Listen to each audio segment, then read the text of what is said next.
What's this? So you also believe in the prophecy. Keep it. I won't have any use for it. What? You mean you don't believe in the prophecy? No, I believe in the prophecy. But I also believe in another story. The story says that people once lived in the ocean. They were one with the ocean and couldn't live apart from it. But as time wore on, people desired to live on land and developed blood vessels, encapsulating the sea within their bodies. Thus could people set foot on land. So, if you ask me, when the water rises and takes us all, it'll be like we're going home. Oh, we hadn't heard that one before. But people can't live underwater. They'll die. You should probably still take it. All right, I'll take it. I guess I just feel that being dissolved into the water doesn't necessarily mean death.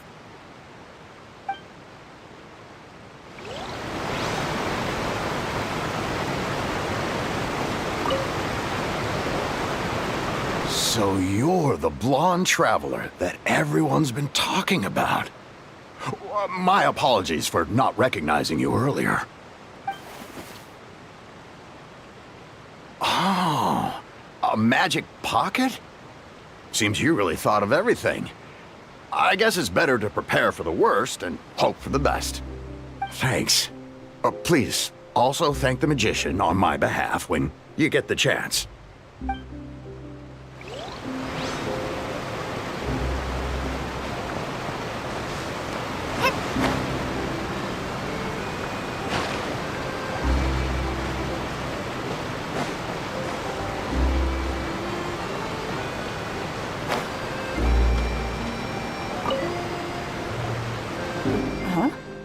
I don't want that thing. Way I see it, if the prophecy's true, it's still gonna be a long time before the water can cover everything. Life is all about living in the moment. What use is there in worrying about the future all the time? We'll cross that bridge when we get to it. You should still take it. You never know when it'll come in handy. Oh, all right, fine. Thanks. It's just that if I start moving, that means I've already given up on the life I have now. I'd really rather not.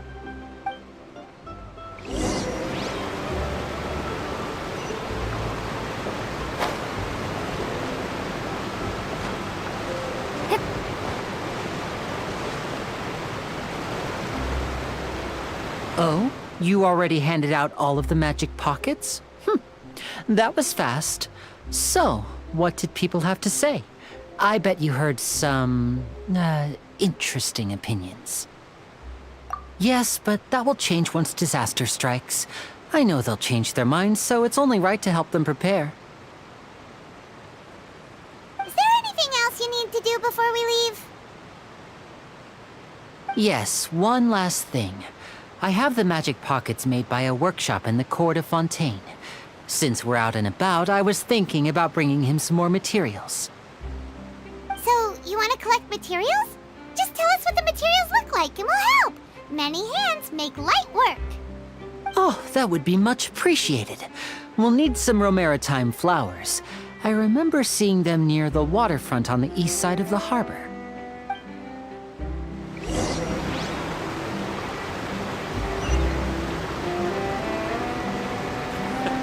I can't wait to give her my money.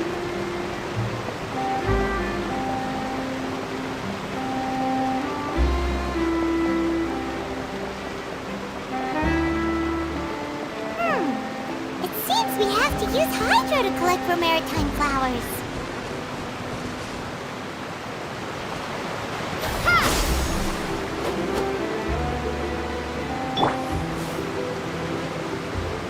Nice.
You made quick work of that. I can tell you're an experienced traveler.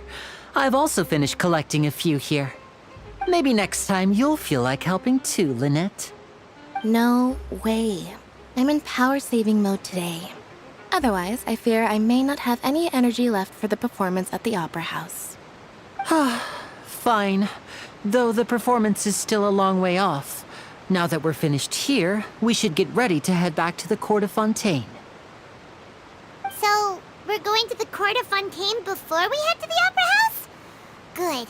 Paimon wants a tour of Fontaine's largest city and try...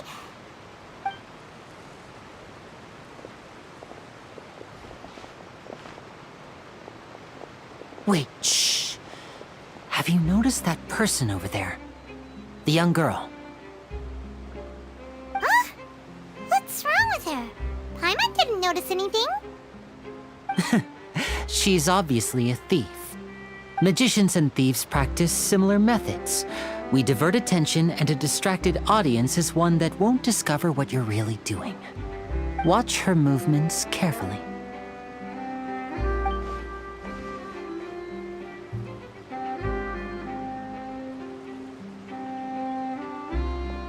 Oh, he's right! Shh, keep your voice down. We need to think of a way to catch her, but it seems she's very alert. Perhaps we should split up. You two can ride the lift over there and wait up top. I bet that'll be her escape route if she tries to run. All right, let's go.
This is the spot where Linny wanted us to wait.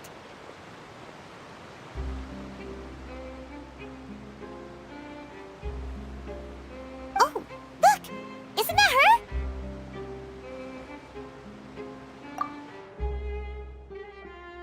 Oh no! Did she notice us? She started running the other direction! What should we do? Should we chase her?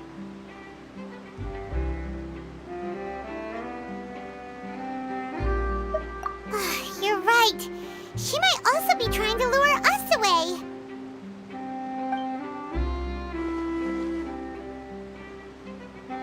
Nothing's happened for a while now. Paimon wonders if Linny caught the thief. Yeah, let's go.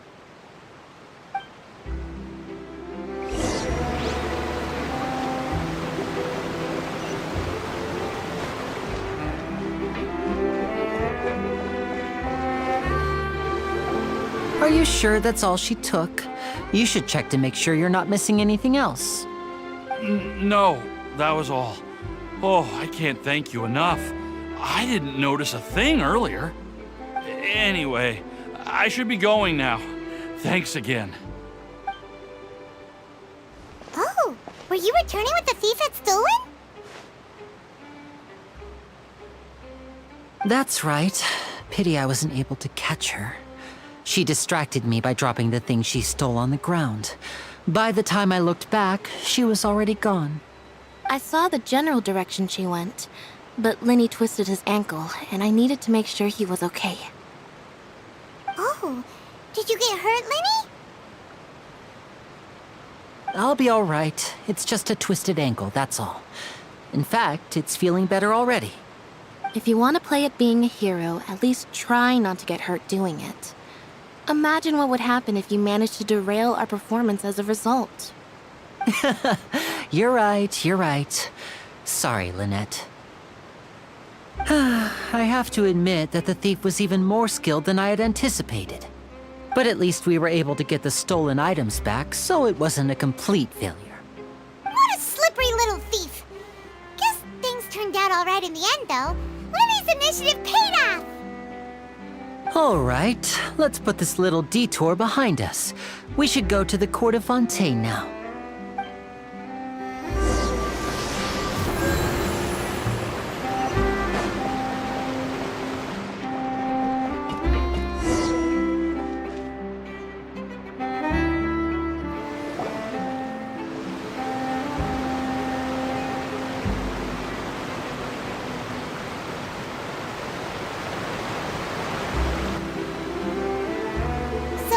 We ride this thing to go into the city? What an ingenious way to get around! People in Fontaine really know how to use water! This is an aqua bus. It allows people to travel between several key locations around Fontaine. It's pretty convenient, but the ride can become a little dull after a while. The scenery is always the same. That's why it's better to travel with friends. So you mean it's still boring even when I'm riding with you?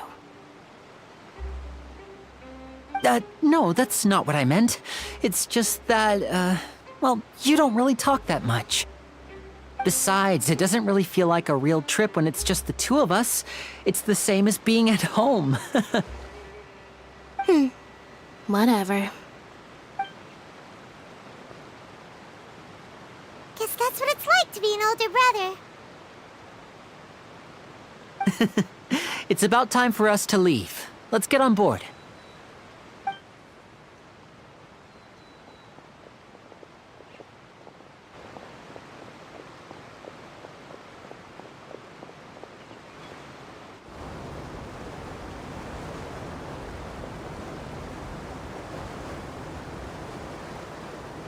Oh, excuse me! Aren't you the great magician Linny? And his assistant Lynette? Hello. I don't believe we've...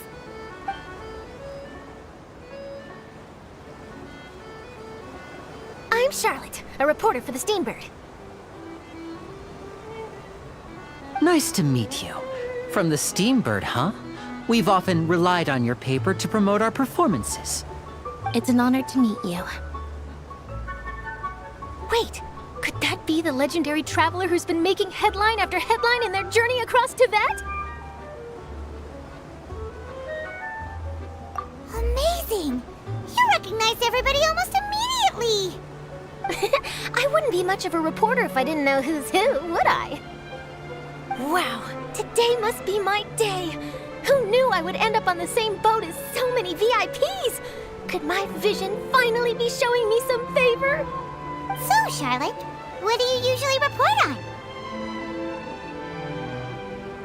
Well, when there isn't any breaking news, I mainly cover the trials at the Opera House. You could still manage to keep readers' attention as long as you tell things from a clever enough angle, even if it's the same old topics.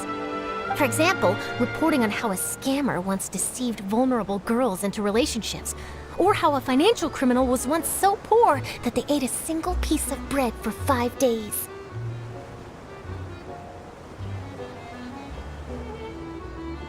That's fine and all, but what I'm really after is exclusive, sensational news pieces that could shake the country. These smaller stories are a waste of my talents. Oh, I just remembered. I've been following a case lately. Well, a series of cases, actually. You mean the serial disappearances of young women case? That's right! These stories are the talk of the town right now, and it's probably the most mysterious case we've ever seen. If I'm the first with a draft ready to publish when the case is finally cracked, and it's the headline story in the Steambird, oh, when that happens, I bet all the other reporters will shed tears of envy. I've already gathered all kinds of materials. I just can't wait for the truth to be revealed. So, what is the serial disappearances of young women case? You mean the culprit hasn't been found? That's right. The first missing girl case happened almost 20 years ago. And ever since, after a period of time, another girl disappears. What the cases have in common is that the girls are all of a similar age, and that they've all vanished without a trace. But the scariest part is that to this day, none of the girls have ever been found. Many suspects have been arrested over the years in connection with this case, but shortly after each arrest, another disappearance would always happen.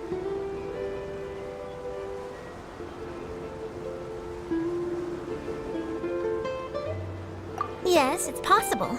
But either way, I believe that every case has some precise truth behind it, waiting to be exposed. Yes, I agree. And at the very least, the family of those missing girls deserves some sort of explanation. I just imagined for a second what I would do if Lynette were to suddenly disappear. I'd pay any price to get her back, and then find a way to track down the culprit. Please don't imagine that, Lenny.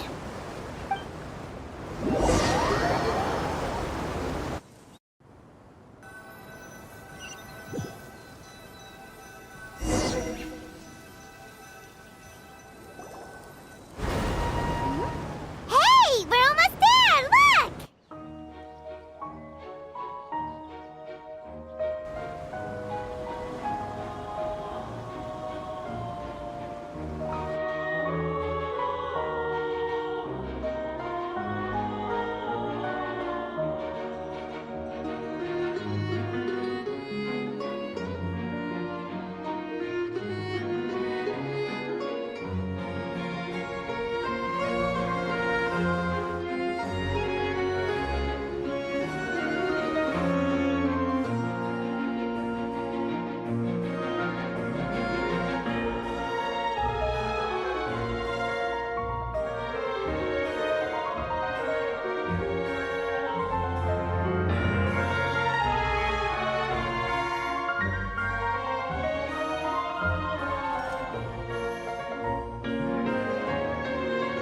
Well, I really enjoyed chatting with you. Life should be full of pleasant little surprises like this.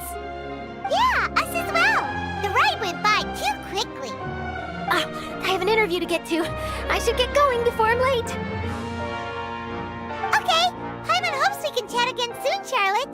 See ya! Bye now. Oh, be sure to stop by and see me at the Steambird when you have time. What a tough job.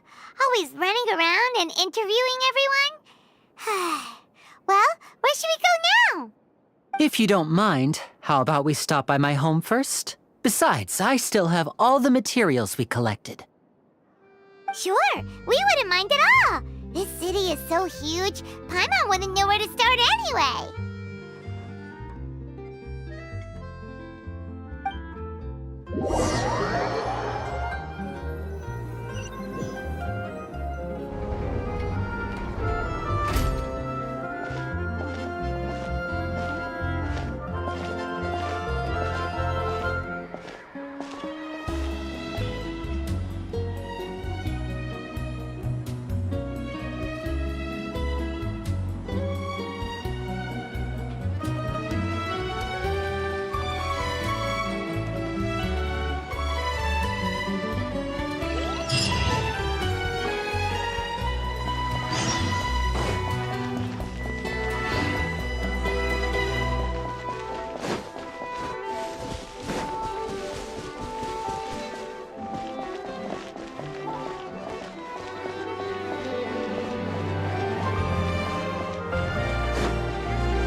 This is our current abode.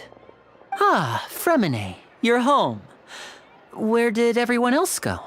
I have some new friends that I would like to introduce. Oh, they all just went out a moment ago.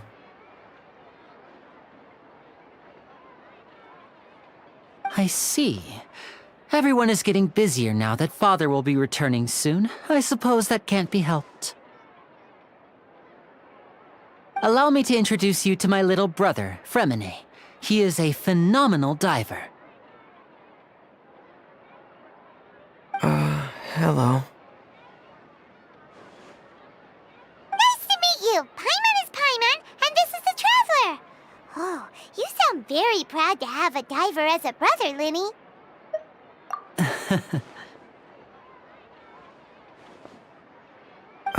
Linny, could you come here for a moment?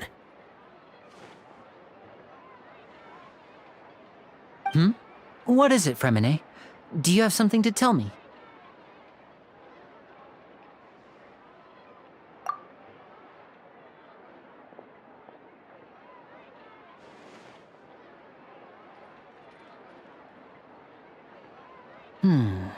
Okay, I see.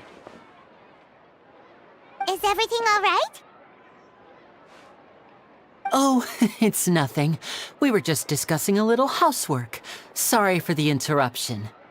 Oh, before I forget, the Traveler and I collected more materials to make magic pockets. Were you able to get any, Fremine?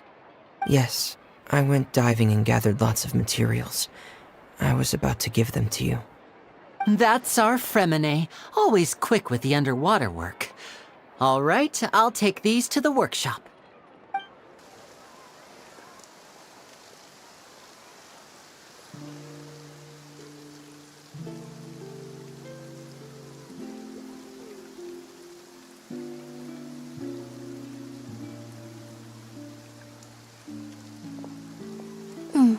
Looks like rain. Oh, you're right. But wasn't it clear and sunny just a moment ago? Fontaine's weather sure is weird. I'm afraid that's just how it is here. It often rains on days where there are trials being held in the Opera House, but don't worry, it'll clear up soon enough. What's wrong, Fremine? There's a legend about the rain that I tend to believe. It's said that a dragon of water once resided in Fontaine. Though we don't know where the dragon went, every time it weeps, the skies will cloud up and pour out rain. When I was a child, my mother told me that if I wanted to go outside and play, I should yell toward the sky at the top of my lungs. Hydro Dragon! Hydro Dragon! Don't cry! If it's an elemental dragon, then having the power to make it rain wouldn't be very unusual. Let Paimon try something. Hydro Dragon, don't cry!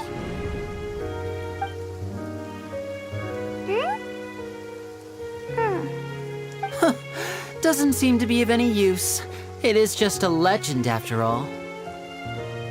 You know, you might be a more popular magician if you understood the concept of romanticism. Or could at least play along. Sorry. It might be because we've never met the Hydro Dragon. Perhaps it can't be comforted by the words of strangers.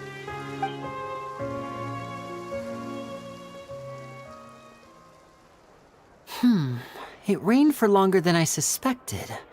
Oh, it's already getting late. Was there something you needed to do, Linny? Yeah, some preparations for the show at the Opera House. I need to find a way to catch the last aquabus of the day. On the day of the performance, just ride the aquabus to the island of Araneus. I'll have Lynette meet you at the fountain in front of the Opera House. Oh, are you leaving now? What is it, Fremine? I'm in a hurry. Oh, I get it. You feel nervous delivering the materials for the magic pockets, is that it? Perhaps we could trouble the Traveler to help us take these materials to the Beaumont workshop and deliver them to the owner there?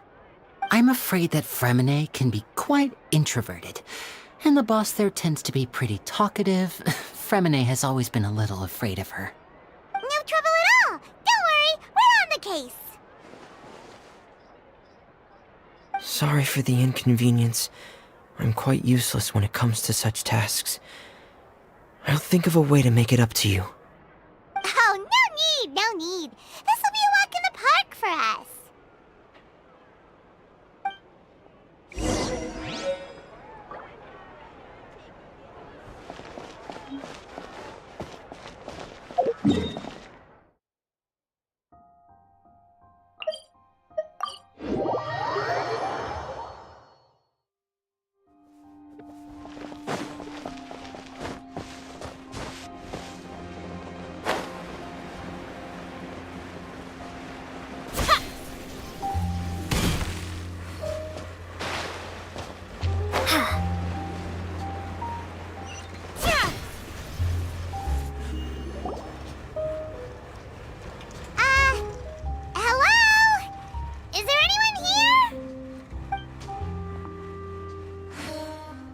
hello there. New customers? Looking to buy, or do you need something made? Or perhaps you're just looking for a chat with me. Oh no, we're just here to deliver some materials. Here they are. They're for making... what were they called again? Ah, these must be for magic pockets. I could tell right away. I've already made several orders worth now. No need. They've already prepaid several batches worth. When they told me what they'd be using them for, I even offered them a discount. But they insisted on paying the full amount, saying that I had a business to run. It seems both their hearts and their pockets are made of gold. Whoa. So, is Linny actually loaded? I can't say for sure, but who knows? Maybe there's good money to be made being a magician in Fontaine. Hey! Is this machine what you use to make stuff here? It looks really advanced. Why use your hands when a machine can do the work? It would be a waste not to use the latest technology, and wasting is a kind of crime. But where does a big machine like that get its power from? Well, it's a little complicated. I'm not sure I can put it in layman's terms for you. But basically, everything we usually use here in the city is powered by indemnitium. It's a type of energy that's produced from trials. Huh? How can trials produce energy? Well, I'm not completely sure of all the details myself, but basically, when a trial is in session, the oratrice mécanique d'analyse cardinale harvests people's belief in justice and converts it into energy to be used all around Fontaine. So that's what its other function is? Paimon heard that the Oratrice was created by the Archon to make judgments. But Paimon still doesn't get it. How could something unreliable like people's beliefs be turned into a stable power source for these machines?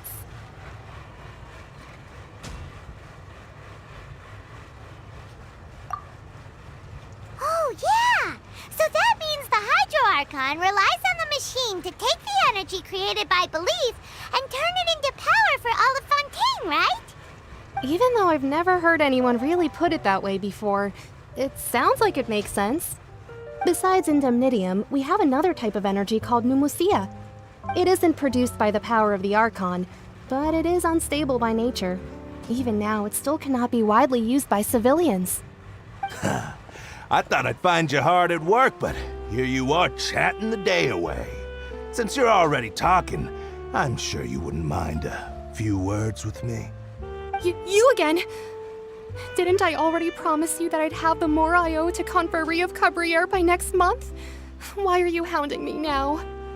Yeah, but how do we know that you won't go running off by the end of this month? I want 50% today. Wait, no, 70%. Huh? You... Seems business isn't so great for the workshop.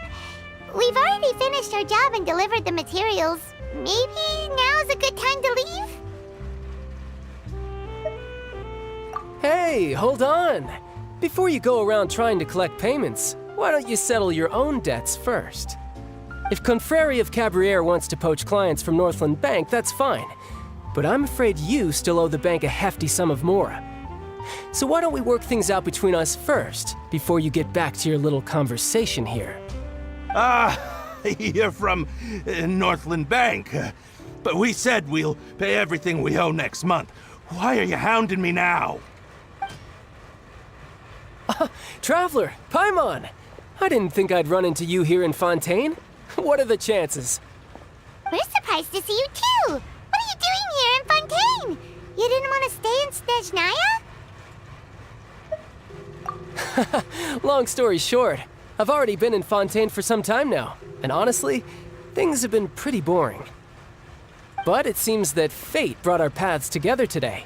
Not only will I have some good friends here now, but ones who always seem to find trouble. Either way you look at it, it seems things are going to get a lot more interesting now. Pretty sure we'd want to avoid anything that you'd find interesting. Besides, our trip here has gone pretty well so far. Right, Traveler? Hey, you! Northland Bank boy. Aren't you forgetting something? Don't interrupt. It's not often I run into the Traveler like this.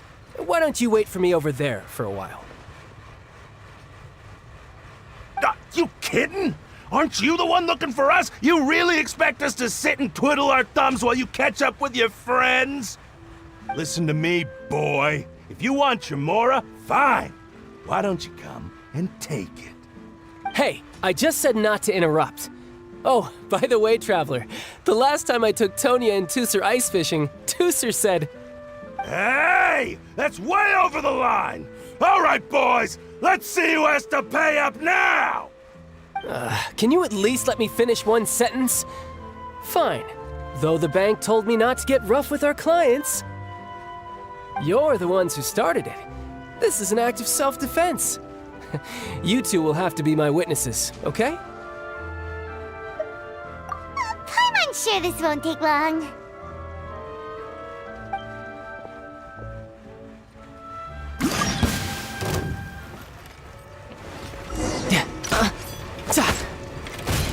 Brace yourself. This is gonna hurt. Bring it on.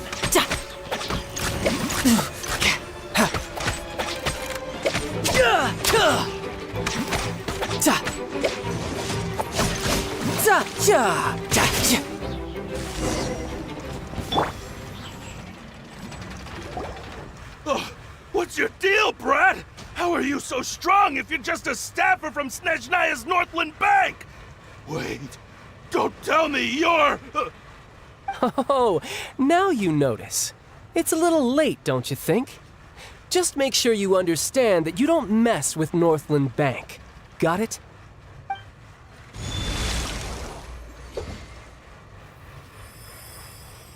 Huh? Now's my chance!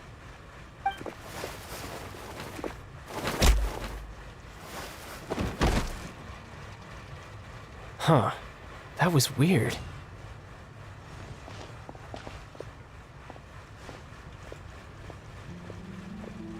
I'm not sure. It's as if I suddenly lost control of my hydro powers when I needed them. Maybe there's something wrong with my vision? Strange. How could that happen? First time Paimon's ever heard of someone losing control of their vision. Never mind. It doesn't matter. If I want to stay sharp, I shouldn't be relying too much on my vision anyway. Besides, I always have my delusion in case I need it. So what are you doing in Fontaine, child? I don't see its work for Northland Bank. Well, I guess it's because I've been in a bad mood lately. Huh? What kind of reason is that? Wait, since when do you feel down about anything? I don't know. Maybe I still have a lot to learn about myself. But recently, there seems to be some sort of restless power stirring inside of me. And I don't know why, but every now and then I feel like I'm in a terrible mood.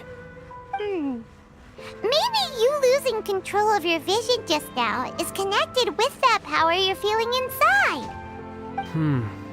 That is a possibility. I can't remember if I ever mentioned it before, but when I was 14, I fell into some unknown abyss. It was during that time I learned nearly all of my abilities. The one who took me under her wing and taught me was named Skirk. She was always quiet and very mysterious. Nobody knew where she came from or what she had been through, and she was always very strict when teaching me combat techniques. One time, I asked her why she was willing to take me on as an apprentice. From what I could make of her answer, it was because I had awakened it, and traces of it remained on me.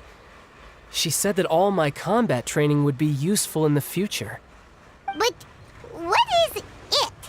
What did you awaken? She never explained that, but my guess is that it's related to a dream I saw when I had just fallen into that abyss. In my dream, I was in the deepest depths of the sea, and the boundless seabed was all around me. But in front of me appeared a whale that was so massive, I felt like I couldn't breathe. A whale? Oh, that sounds familiar! When we fought fought against you before? You summoned a huge whale that seemed to leap at us. Is that the one? That's just an abstract form of a whale that I create using my elemental powers.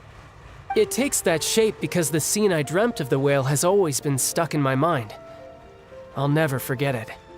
So you used the whale as inspiration for one of your moves? Huh. Seems a little twisted to Paimon.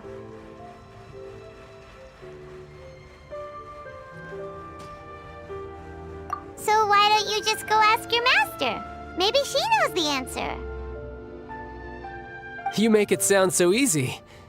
Ever since the incident I experienced there, I've never stopped searching for Master Skirk and that unknown abyss. But it's been years now, and I've still found nothing. There isn't even a trace of the place where I remember falling into the abyss. Oh, it sounds like some kind of ghost story. Yeah, I'm out of leads at this point, but there's nothing more I can do. It seems that strange encounters in this world tend to be elusive like that. Oh, seems the time really flies when I'm talking with you.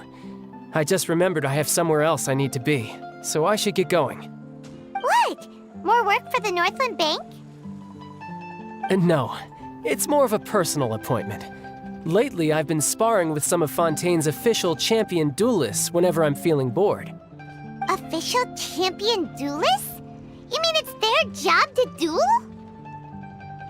Yep, in Fontaine, before a criminal goes to court, they're given one chance to defend their honor by requesting a duel with an official champion duelist. The champion duelists are all-powerful fighters selected from among the nation's best, and the duel itself is a no-holds-barred fight with no specified stopping point. So engaging in such a duel is regarded as a symbol of defending your honor. If a criminal manages to win the duel, they'll be acquitted. But if they lose, they'll have no choice but to stand trial. And the worst-case scenario is that you're simply killed in the duel. Though it's rumored that Fontaine has a death penalty, from what I can tell, no one has ever been officially sentenced to death. So really, the only people who opt to duel are those who have suffered a grave injustice in being accused, or those who greatly value their honor. Otherwise, why gamble with your life? So, do many people actually get out of their trials by winning the duel? Apparently, it's exceedingly rare for anyone to actually win. Fontaine probably enacted this system as a way to show that the nation respects the honor of its citizens. Besides, none of the champion duelists are to be trifled with, which is exactly why I was itching to face them as soon as I got to Fontaine. Apparently, the one I'm meeting today, Clorinde, is the strongest of the champion duelists. I had been asking her for some time before she finally agreed to face me today. Well, that's child for ya. Paimon feels like we heard that name somewhere before. Clorinde. Huh. Oh, before I forget, I want you to have this. Huh? Your vision? You're seriously just giving it away? I'm just worried that it could become uncontrollable again. I'd be pretty upset if it got in the way of my duel, so I think I'll be better off without it for now. Besides, I just need you to hold on to it for a short while. I'll come retrieve it when I have some time later. Paimon knows what you're up to. You just want an excuse to come talk to us again, don't you? Whatever gave you that idea? I'll be in touch later.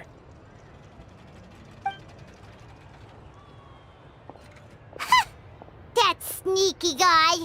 He said he's been feeling down lately, but he seemed the same as ever to Paimon. Well, seems we don't have much to do for now. We might as well walk around and see the city before Lenny's performance.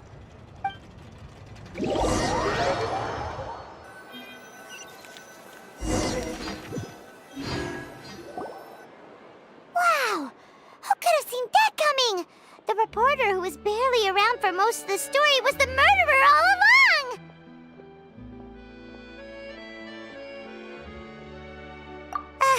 Sorry. Paimon was just surprised, that's all.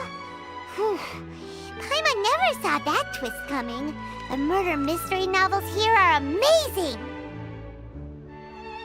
The whodunits here in Fontaine are a lot different than the light novels you see from Yae Publishing House. Both have their merits, but Paimon thinks this style of novels are more, well, novel. It's so exciting to reach the moment when the mystery is uncovered, especially in the one Paimon was just reading. You should buy a copy and read it too. Oh, sorry about that. Paimon will be more careful next time. Hey, shouldn't we be heading to the Opera House to see Linny's performance soon? It's almost time for the show to start, so we should get going. Linny said that the Opera House is on Aranias, so let's go ride the Aqua Bus!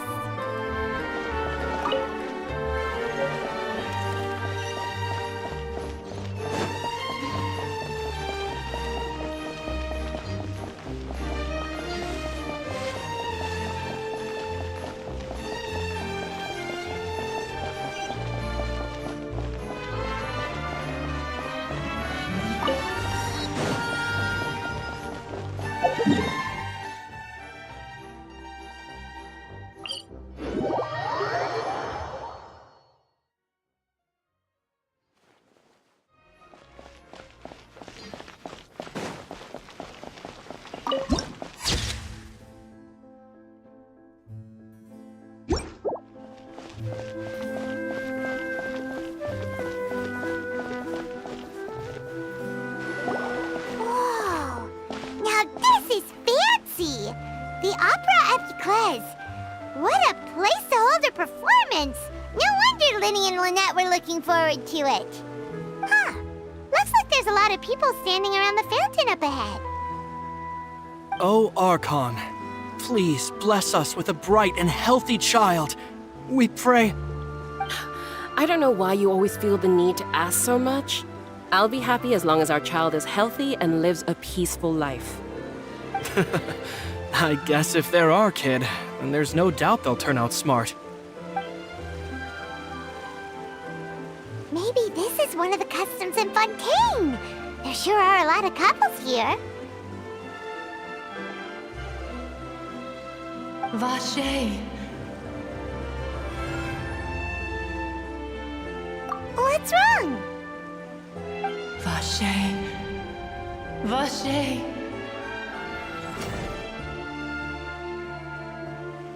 No, Paimon didn't say anything. Are you hearing things? Welcome to the Fountain of Lucine. All the water flowing through Fontaine converges here.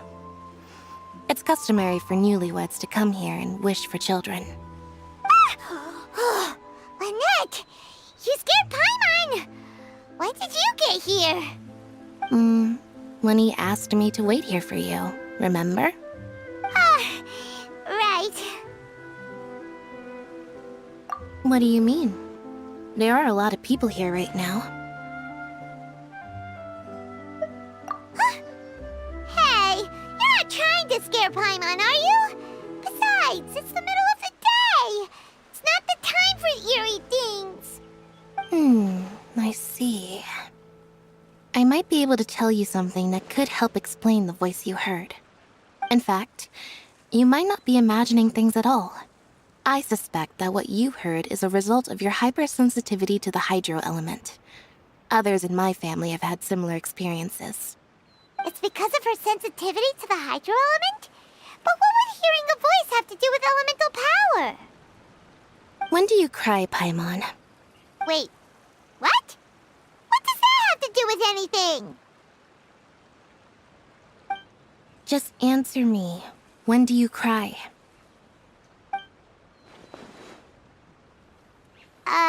When Paimon's really sad? Oh, and when Paimon's super happy. Oh, and also when Paimon's really, really scared. Then you should understand that tears contain your most intense emotions. Like I just mentioned, the Fountain of Lucine is where all the flowing water in Fontaine converges. Even the tears that fall to the ground will eventually gather here. So maybe what you heard was the intense emotion coming from someone's tears. So, what did the voice say? are hearing their emotions, then Paimon wonders what happened to them. Rather than worrying about them, we should worry about my brother first. Don't let that calm look of his fool you. He tends to get pretty nervous just before a performance. So chatting with Linny might help him relax a little before he goes on stage. Oh, right. That makes sense. Let's go in and see Linny.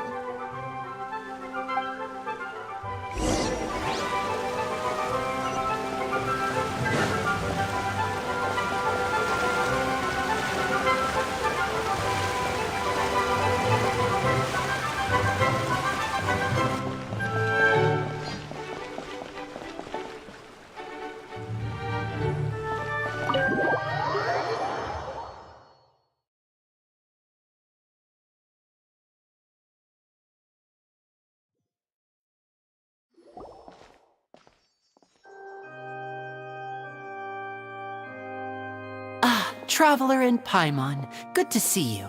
I knew you two would come. Are you kidding? We wouldn't miss it for the world. We've been looking forward to it. I can tell, judging by how early you've arrived. But you're actually right on time. The audience still hasn't started entering the venue yet, which means now is the perfect chance for us to take you to the best seats in the house. Wait just a moment. I'll fetch the tickets.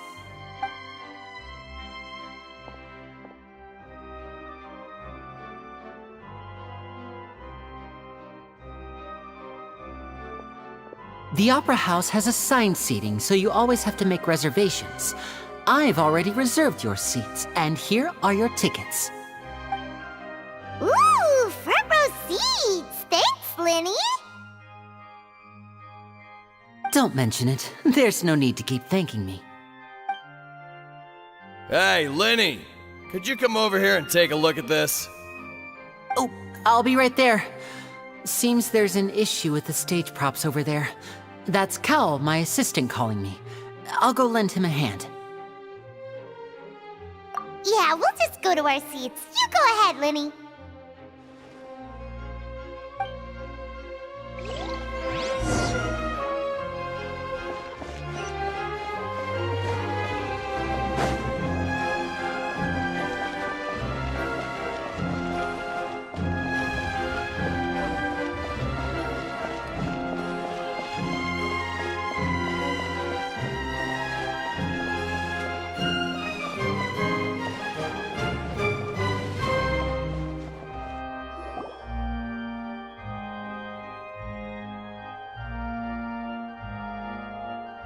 These should be our seats. Come on, let's sit down.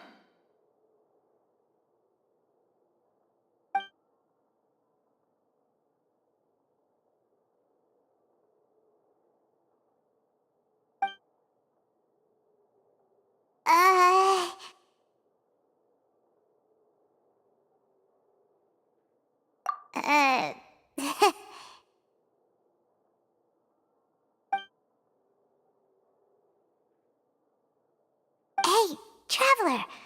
Maybe we should strike up a conversation with the person next to us.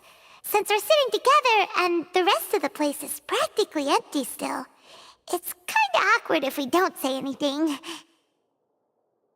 Oh, you little... Of course you put this on Paimon. Excuse me, I did not realize you felt awkward. I am terribly sorry. I would be perfectly happy to chat with you if that is what you would like. Oh, so you heard all of that, did ya? Boy, you sure have good ears. Paimon thought she was keeping her voice down. Wait, that's not it, Paimon's... Sorry, Paimon's the one who was being rude, talking under her breath like that. So, let's talk, but, what should we talk about? Oh, Paimon's got it. You're also here early and sitting in the front. Are you a friend of Linny's too? A friend, you say? Well, if Mr. Linny would like to be my friend, I would be more than happy to reciprocate. Oh, so you're not friends with Linny then? Oh, this is getting more awkward by the second. Paimon nearly forgot to make her introduction.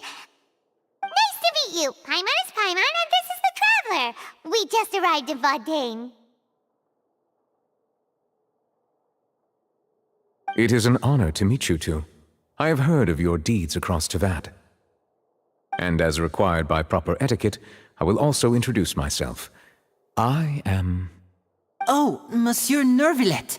What an honor it is to have you here to see my show. Ah, Mr. Linney. I should say it is in fact an honor for me to see your performance in person. Wait, Nervillet?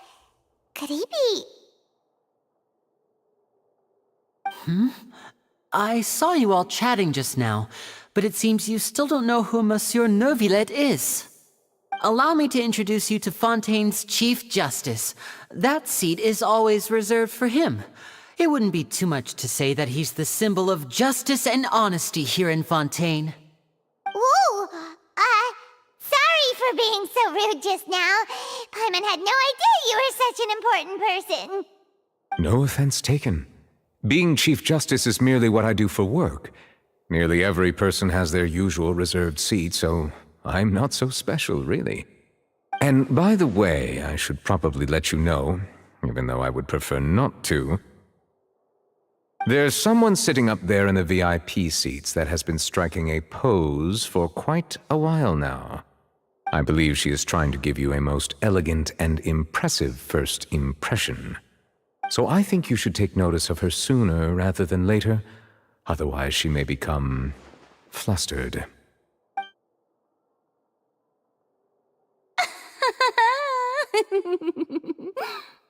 Huh? Oh, it's Farina, the Hydro Archon. Huh. She sure has a smug and satisfied look on her face. Guess she has no idea that you saw right through her act. Very good. That is for the best. No need to pay her any more attention. We may now enjoy the show. Huh? So is this what things are like between the Chief Justice and the Hydro Archon? All right, please wait just a moment longer. I've pretty much finished my preparations, and the performance will start as soon as the audience has made their way to their seats. Yay! The show's finally about to start! Paimon can hardly wait! Paimon's never seen a real live magic show before!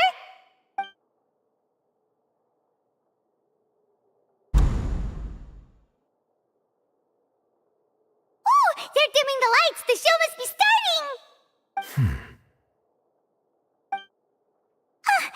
Sorry. Paimon will try to stay quiet.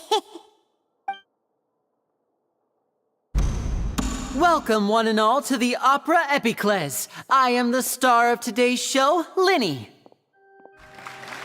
And over here is my sister, Lynette, who will be working as my wonderful assistant.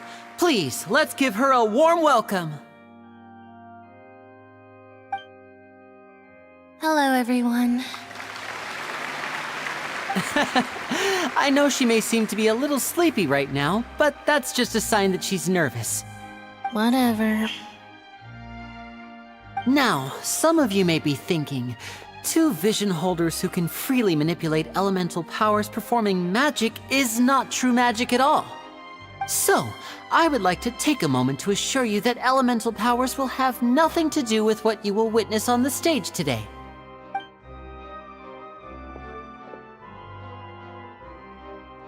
Both Lynette and myself have removed our visions for the show. That way, even the gods won't be able to help us. Oh, good point. That's what makes the show real magic. Now, without further ado, let the show begin. Lynette will now exit the stage to make some preparations. I know you might miss her, but don't worry. She'll be coming right back on stage momentarily. Perhaps in an unexpected way. I'm sure she'll be stealing the spotlight soon enough. Oh, and before I forget, there's one more thing I should say. You never know what can happen in the blink of an eye.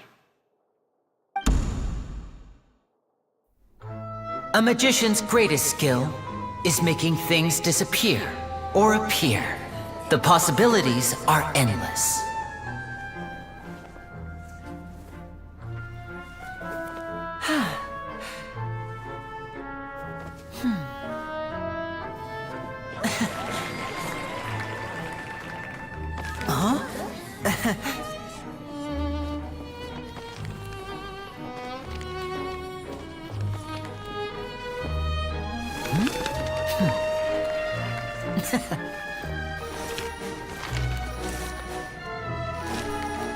But this isn't what you came for. These little tricks, you've seen them all before. So it's time for something truly extraordinary, don't you think? This one's a little tricky.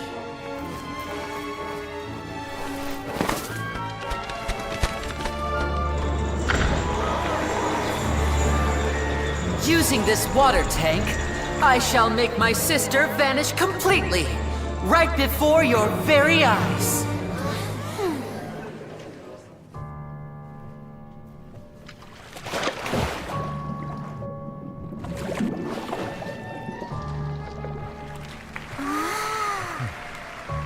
It's actually quite simple.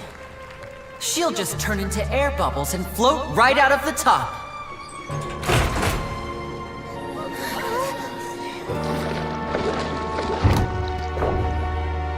Oh no! I told them to check all the props carefully. With the lid on, even air can't escape. An amateur magician would be getting very nervous right around now. Luckily, it's me on stage, so let me show you what a true virtuoso can do.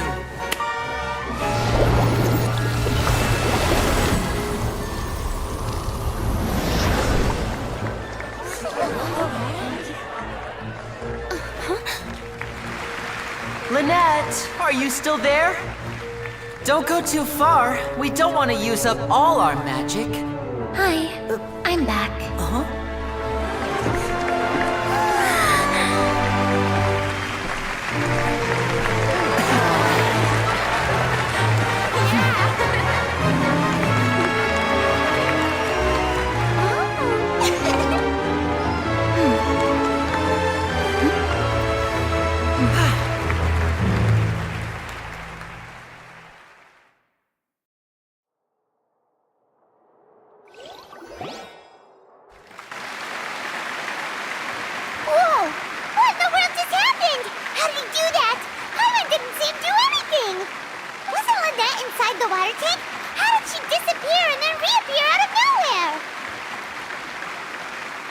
If we could see easily through his tricks, then that would mean that his skills are still lacking. To appreciate magic, you should focus on the show happening on stage, rather than getting caught up in trying to see that which has been intentionally hidden. Guess you're right. Paimon couldn't believe her eyes when Lynette reappeared. Amazing! Thank you everyone. I'm glad you enjoyed that performance. But our magical journey has only just begun. I've prepared even more astonishing surprises for everyone here. The magic of transformation and disappearance can go far beyond what you've just seen.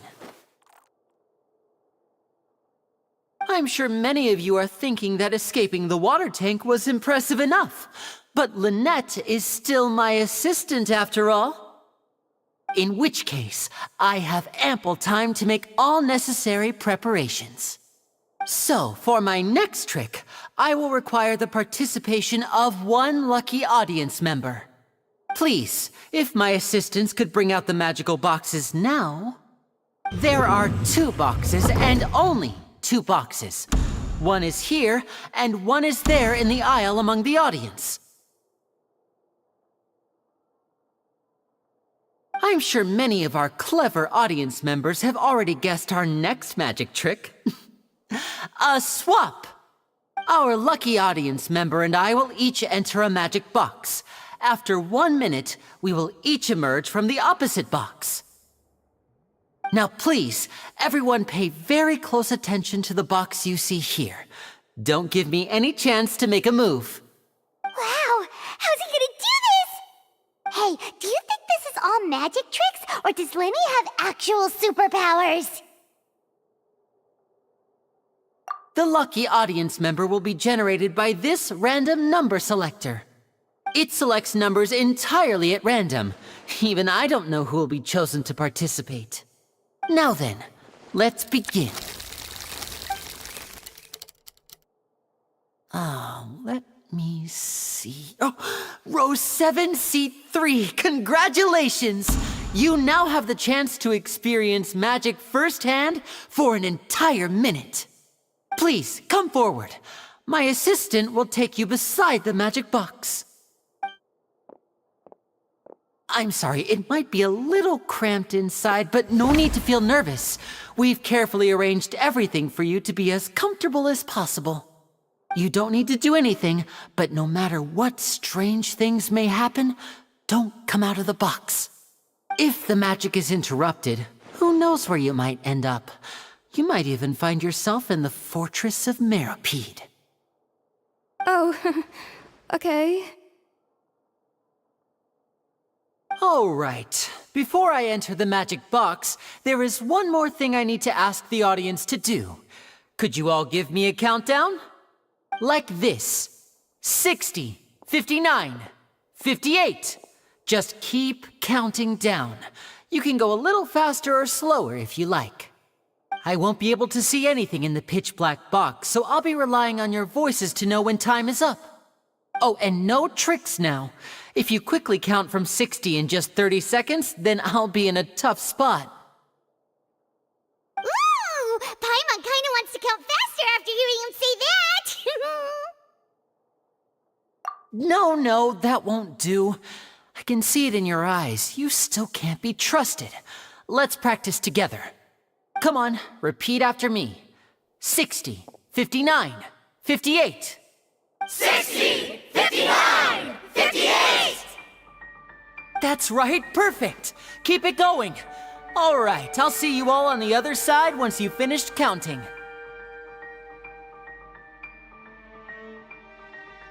$54, $53, $52? Huh? Why aren't you counting, Nervalet? I am counting in my head. I think things are exciting enough in here as it is. Merely a consequence of my identity and personality. Do not worry about me. Just enjoy the show. Oh, all right. You look so serious that Paimon thought you might be feeling uncomfortable or something. 40, 39, 38! Mr. Linney, are you all right in there? Is everything ready? Yes, I'm fine. I'm just double-checking the direction of the magic. It would be a disaster if we get sent to the wrong places. For example, mid-air right above the audience. Even though he's saying that, Lenny doesn't seem nervous at all.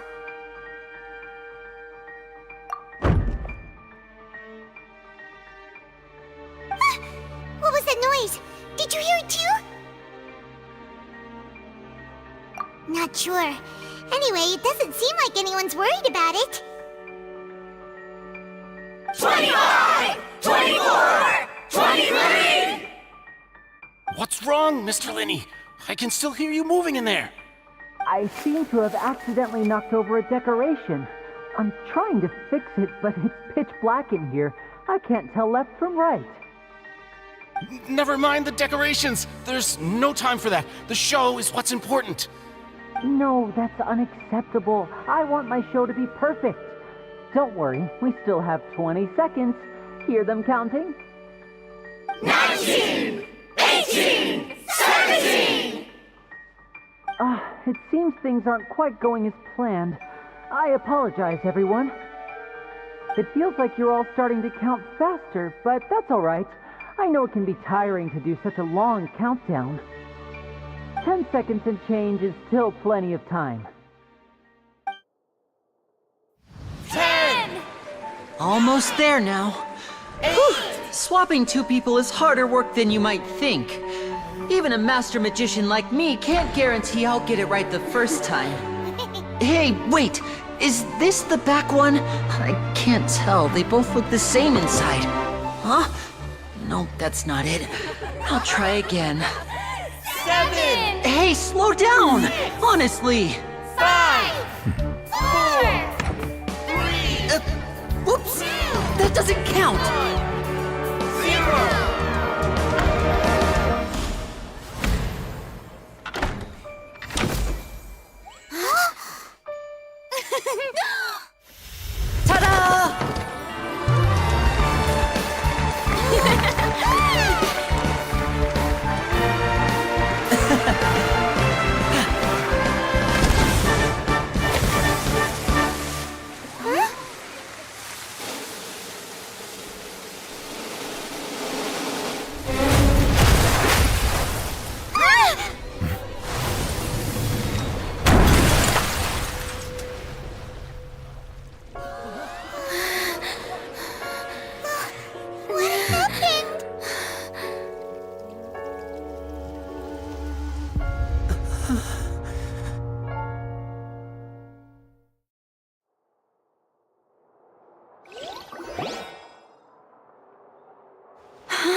magic to fix the stage now, right?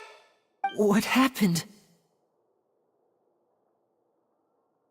Oh no. Maybe this isn't part of the show. The girl was still in that box, right? This performance is over. Medical staff with me. Guards, secure the scene and detain all the performers. Seal the exits. No one is allowed in or out at this time. Yes, that's right. If this was just an accident, then we must investigate the cause. But if this was all part of some scheme, then those accountable will not escape the judgment of the God of Justice. No need to be alarmed, you two. We'll get to the bottom of this soon enough.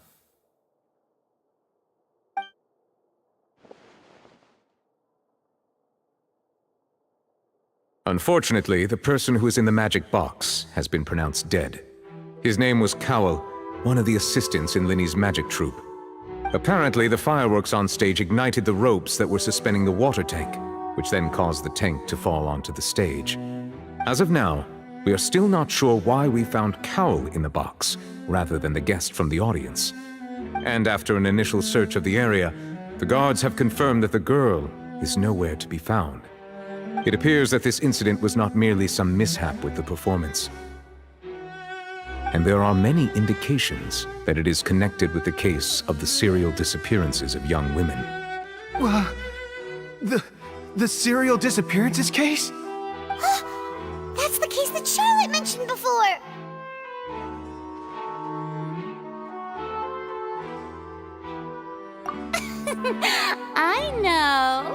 I know the truth. I can see through the whole thing. Really, using such a shallow and obvious mystery as his finale, did he really underestimate us that badly? I say that our powerful magician, Mr. Linny, is now the prime suspect for the serial disappearances case. Huh? Why me? This whole thing was an accident. Oh, this all occurred during your magic show, did it not? The missing girl disappeared after being chosen, did she not? The deceased is one of your assistants, is he not? Now that I think about it, that whole speech about magicians making things disappear was nothing more than a provocation, a bald-faced challenge. That can't be right! How can Linny do this? He was in the box on the stage the entire time! We can even hear his voice! Besides, before the show, he told us that he would like to catch the criminal behind the disappearances! He couldn't possibly mean catching himself! Save discussion for a later time, please. Lady Farina, may I assume that your comments just now constitute an accusation against Mr. Linny and his associates, and that you are pressing charges? Huh? I just think that I think it might be a little early to talk about formally pressing charges. But what Lady Farina said just now makes perfect sense. Looks like she's gonna personally deliver justice. A kidnapping and murder carried out under the cover of a magic show. Lady Farina said it all. I mean, of course, my dear people. But what excites me even more than the obvious truth before our eyes is the opponent I'll be facing. That's right. I mean you, Traveler. You'll support Linny, won't you? After all, he was the one who helped you the first time we met. Then there's no problem at all. You know, the Traveler and I already had a duel the first time we met. But with Linny's help, our little duel ended in a draw. But draws really are the most boring possible outcome. So, no more draws. Between the two of us, there must be a clear winner and loser. And what better place to hold such a riveting showdown and decide the true victor than here, on the grandest of stages, the Opera Epiclese. Huh? It wasn't a draw. She obviously lost last time. I understand. Charges have now been pressed, and as such, a trial is in order. Well, traveler, seems Lady Farina has set you in her sights. But putting her dramatic rhetoric aside for a moment, I would like to ask you, are you willing to act as Mr. Linney's attorney and defend him in this case? Very well. The trial will be held a day from now in the Opera House. Both sides may investigate the scene to build their cases and search for the truth.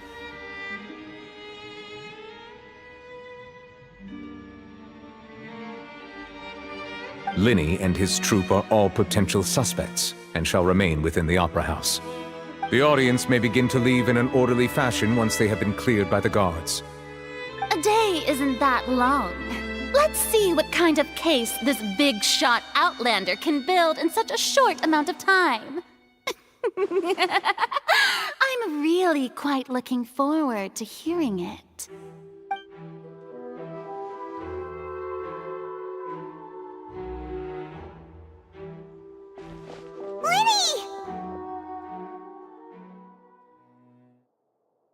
Sorry about everything that happened just now. Were you frightened? Of course! Who wouldn't be scared after witnessing an accident like that? Yeah, I'm a little shaken up myself. How could this happen? And poor Cal. I know you already claimed that you would defend me, but now it's just us talking. Tell me, do you think I could possibly be the murderer?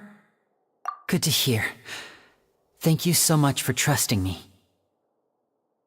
I'm sure everyone sees me as the biggest suspect at this point. But, if you ask me, the whole thing is mysteries layered upon mysteries, such that all that's left is confusion. I don't know whether what happened there on the stage was purely an accident or not, and I don't know why poor Cal was in the box. As for how that girl chosen from the audience could suddenly disappear, I'm afraid I don't have any answers either. If someone tampered with my performance, then we need to figure out what they did. Even a skilled and knowledgeable magician like myself couldn't pull all that off in just 1 minute. Which is precisely why we need to investigate! As this book says, the impossible could not have happened. Whatever happened must have been that which is possible.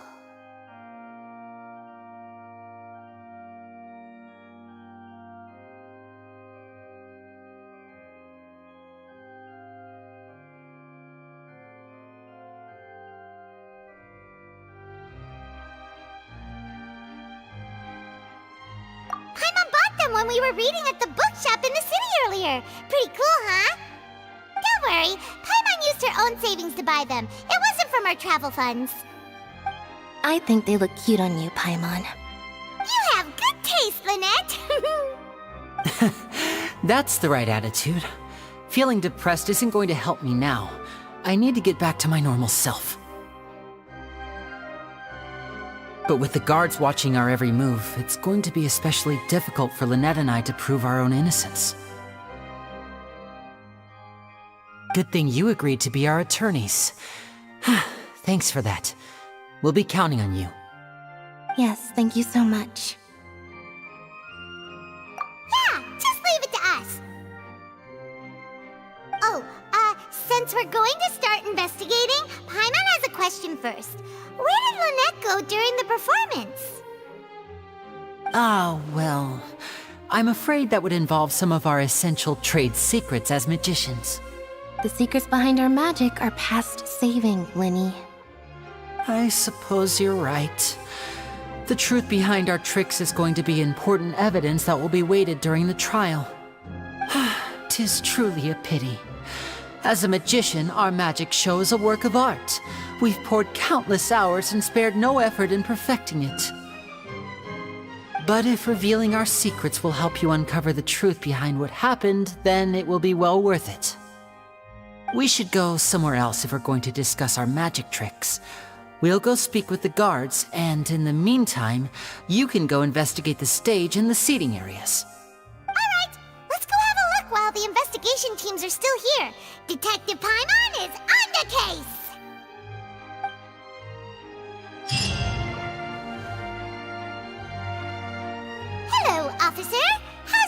investigation going. Ah, I see. You must be the traveler that Lady Farina mentioned. Listen, I'll be perfectly honest with you. I'd avoid getting mixed up in this whirlpool of a mess if I were you. Huh? What do you mean? Come with me and you'll see. The deceased is one of Linny's assistants, named Cal. Even though he hadn't joined the troupe long, he was hardworking and everyone generally liked him.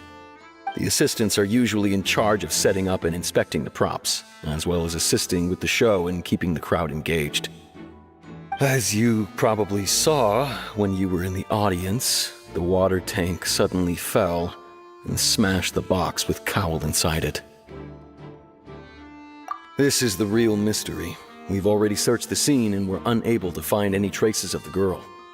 However, if you look carefully, the box was positioned directly under the water tank. The ropes holding the tank were then burned by the pyrotechnics on stage, causing them to snap. All these factors lining up so perfectly makes it hard to see this as a mere accident. If anything, the more logical explanation is that the whole incident was intentionally planned, and Linny is the most likely person to have access to all these areas. But he doesn't have a motive! Are you both good friends of his? Well, you can't say we're good friends, but we've known each other for a little while. So in just a short time, he was not only able to win your trust, but even convince you to act as his attorneys. I know there's no such thing as magic. The real trick of a magician is holding the audience in the palm of their hand. I've seen a lot of cases, and I can tell you that people are the least reliable kind of evidence. Sorry, I tend to be pretty straightforward. Just know that I'm warning you for your own good. Anyway, you may investigate the scene of the crime yourselves if you're curious. Who knows, maybe you'll be able to come up with some new evidence.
Linny's still talking to the guards. It seems he'll have a lot of explaining to do. I think someone will be assigned to monitor us later, but that's alright.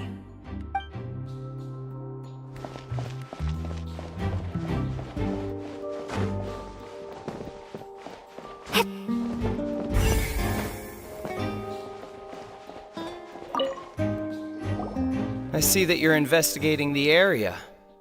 Well, it just so happens that I'm interested too. If you find any new and interesting leads, be sure to share them with me, alright? We don't have too many thoughts yet.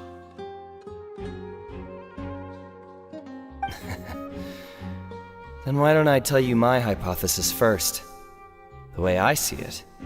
And I'll start it with that loud thud. The thud? Oh, you mean the sound that happened during the countdown?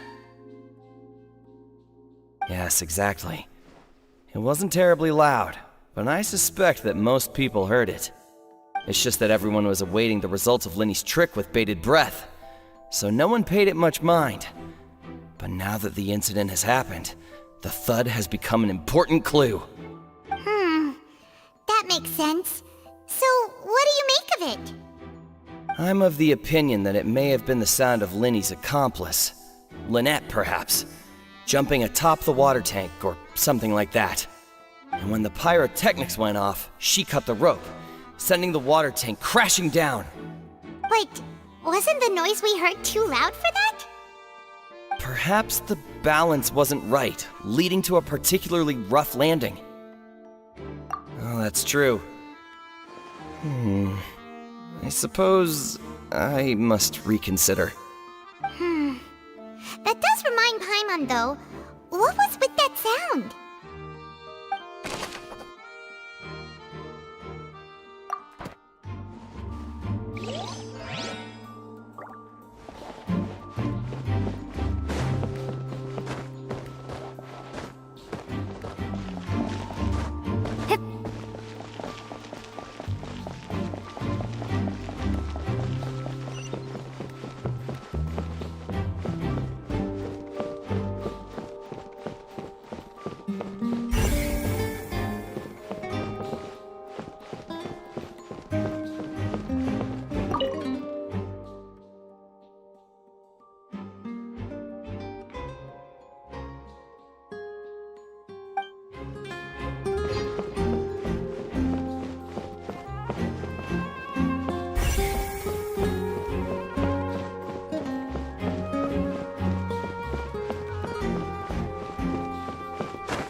So this is the rope that broke and caused the water tank to fall. The rope looks pretty durable. How can it be burned through so quickly by fireworks? Why are you suddenly so serious, Traveler?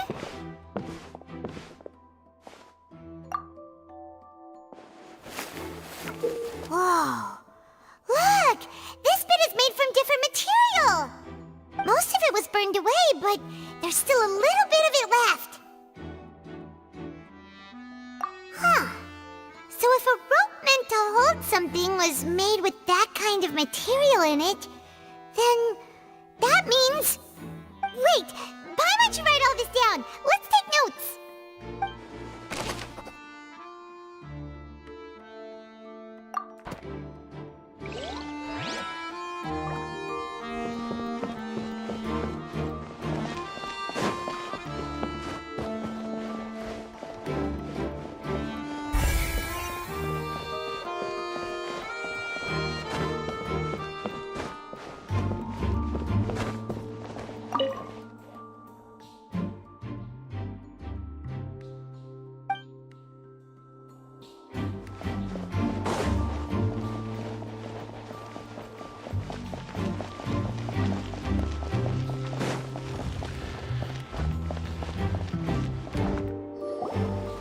Hey, you! Yes, both of you! Over here! I've been keeping an eye on you for a while now. Huh? You mean us? That's right. If I'm not mistaken, you're also among those who wish to cut down the thorns and pursue the truth. No? And by the looks of it, you're not from Fontaine. Well, you're right on the more about that one, but who are you? Have you never heard of the Spina di Rosula? From mediating disputes and providing protection to solving conundrums, you name it, Spina di Rosula does it. And I, Navia, have the honor of being its renowned president. Though those who play by our rules call me boss. I'm Silver, her attendant. Pleased to meet you. And I'm Melus. Demoiselle's various daily needs and affairs are under my purview. Huh? Boss? Demoiselle? What gives with the names? Well, I am the second generation president. Melus and the others are still used to my previous title. My apologies, Demoiselle. Should you prefer, boss, I will endeavor to use that instead. No, no need. You don't have to call me boss. Just Navia is fine. Okay, if you say so. Not that we're members of Spina di Rosula anyway. All merely trifling details. Never mind. Now, back to the situation at hand. That's right. I've always kept an eye on the serial disappearance cases. My interest stems from a matter back from my father's time. Judging from the look of things, I find Linny an unlikely mastermind. Really? We think so too! That's why we're looking for clues now! But how did you come to that conclusion? Intuition, naturally. My unparalleled intuition. Farina sure was quick to point the finger at Linny without any decisive evidence whatsoever, wasn't she? But that's not uncommon for her. If you remember, the Justice had to interrupt her and ask if she was pressing charges just to keep her from getting carried away. Anyway, a trial begins the moment someone levels charges. And, of course, there was no way Farina was going to back down in that situation. Sounds more like you just don't trust the Hydro Archon. Well, what's your opinion? I must admit that she can be interesting at times, but liking her doesn't mean that I'll blindly agree with her. All right, I've answered your question. Now, it's time you answer mine. Wait a minute! Did that answer count? Well, I say it does. But don't worry, you won't hear any pointless questions from me. In your opinion, do you think it's right to treat a trial like it's an opera?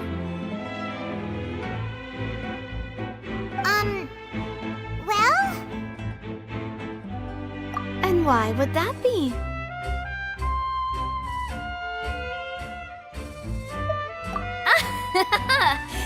See, Silver and Maloose?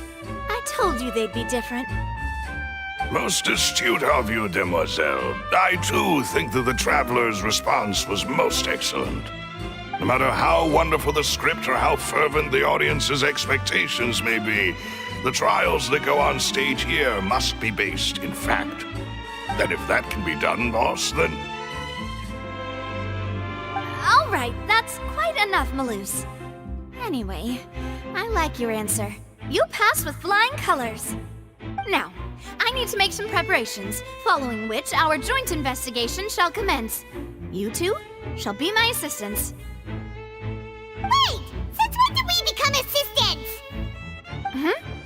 Oh, well, I can be the assistant, sure. Or your companion, if you like. I'm really not that fussy. That's more like it.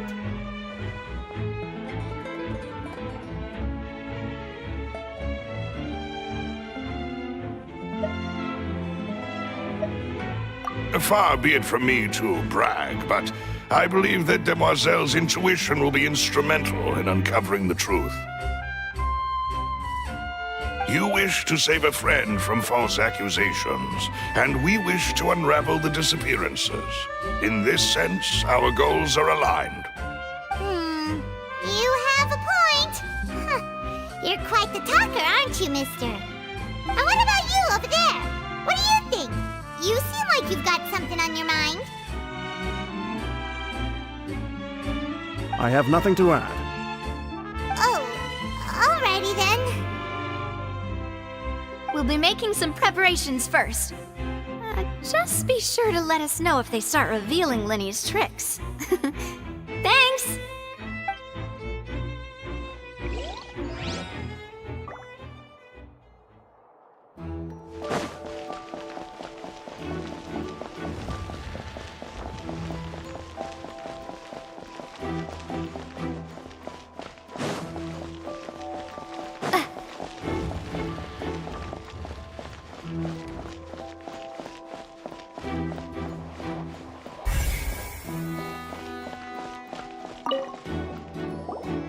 Sorry, but no one can freely enter or exit the Opera House at the moment. If you wish to leave, you must register your identity with us first.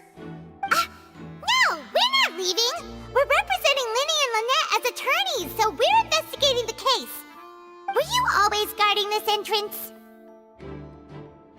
Yes, after the Chief Justice gave the order, everyone coming in or out must undergo a strict inspection. So, the missing girl couldn't have left from here, at least not from that point on.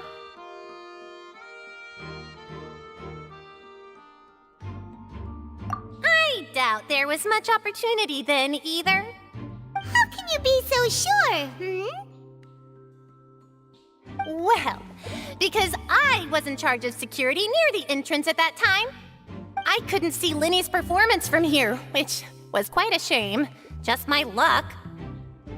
But still, I did not abandon my post, and I stayed put no matter how loud the applause was. If someone had so much as even approached the door, I would have noticed it, let alone if they had tried to leave. We Melusines are good at that sort of thing, you know. So, it's safe to say the girl couldn't have left through here.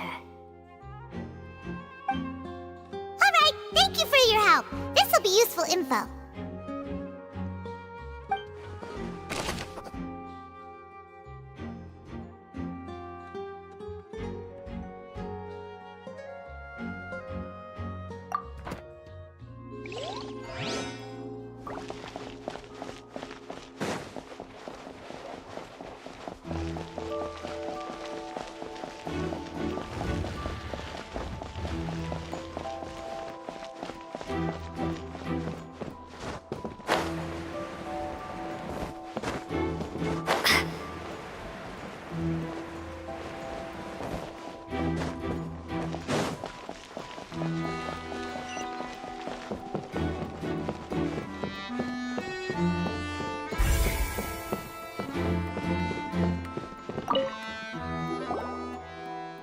The investigation team has some new findings.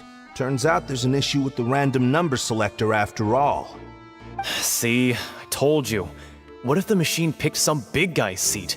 You think the murderer would have still made his move then?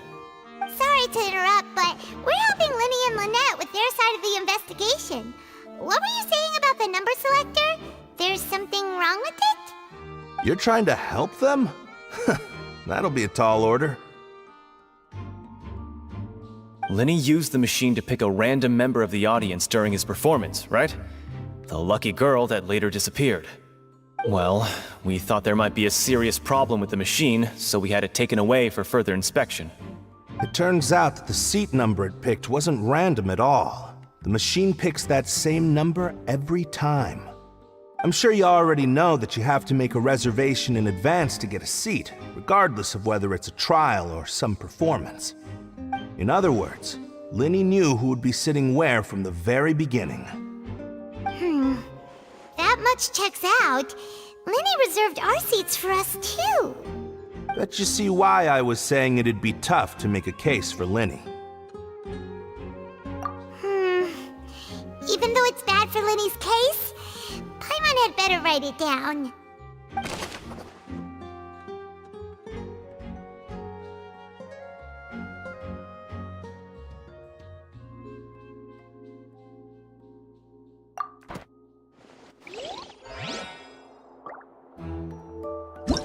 Whoever the...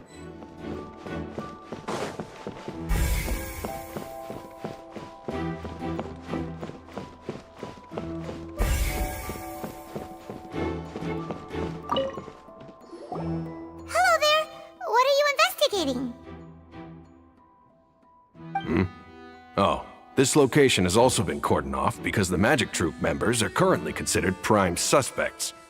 The investigation team is still collecting evidence. The seats were all booked in advance, so we were able to deduce the missing woman's identity by checking the guest list. Sure, it's not like this is confidential information. We will publish it later anyway when we petition the public to help us find the missing person. Her name is Halsey. She's a painter from Fontaine who's made a bit of a name for herself.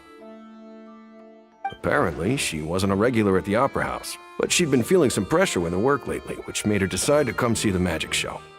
The Magic Troop members all claim not to know her, and we have looked into her social connections. It seems that she has no personal grievances or conflicts of interest with the suspects. Simply put, she wasn't related to the Magic Troop at all, which matches the features of the previous serial disappearances. Were the victims of previous cases also chosen at random? That's how it seems to us, in any case.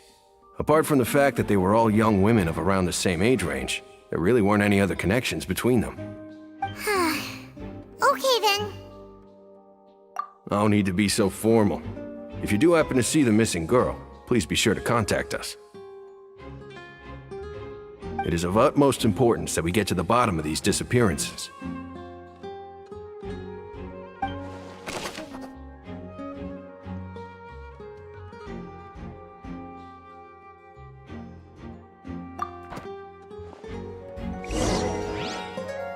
We've checked everything of note here at the performance venue. Paimon wonders how Linny's discussion with the guards is going. Let's go see, shall we? Ooh, things are getting interesting, huh? We're about to see how magic is made. Understood. Then I will be going with you. Just so you're aware, I will be monitoring your actions and making notes as necessary. Very good. Thanks for being so agreeable.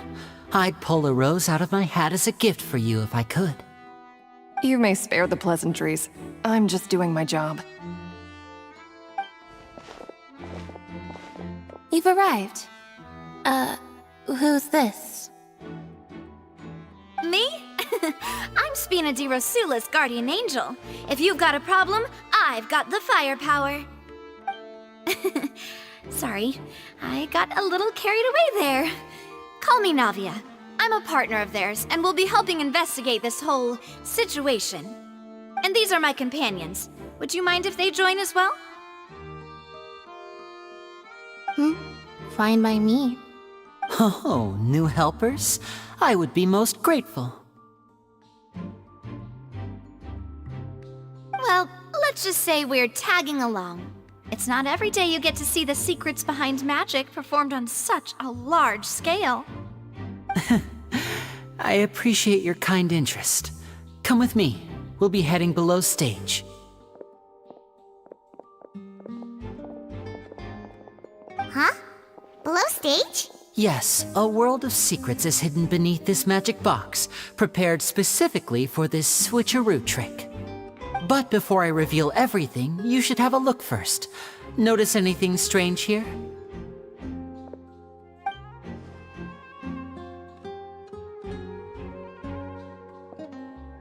I'm not trying to be dramatic. Remembering the details of a trick will help you understand the methods used to perform it more easily. Huh. Weren't there balloons and other decorations here? Where did all that go? Ah, good eye. That said, you're still far from discovering the answer. The back? You mean the inside of the door? What's different about it? Paimon didn't notice anything. Very good indeed. I thought you might not be able to catch that, given that you were sitting in the first row. The back of this door was patterned. Those patterns are now gone, replaced by a smooth wooden board. So, if you put 2 and 2 together, what do you get? Exactly. All right, let's go. I'll tell you how it works as we head down.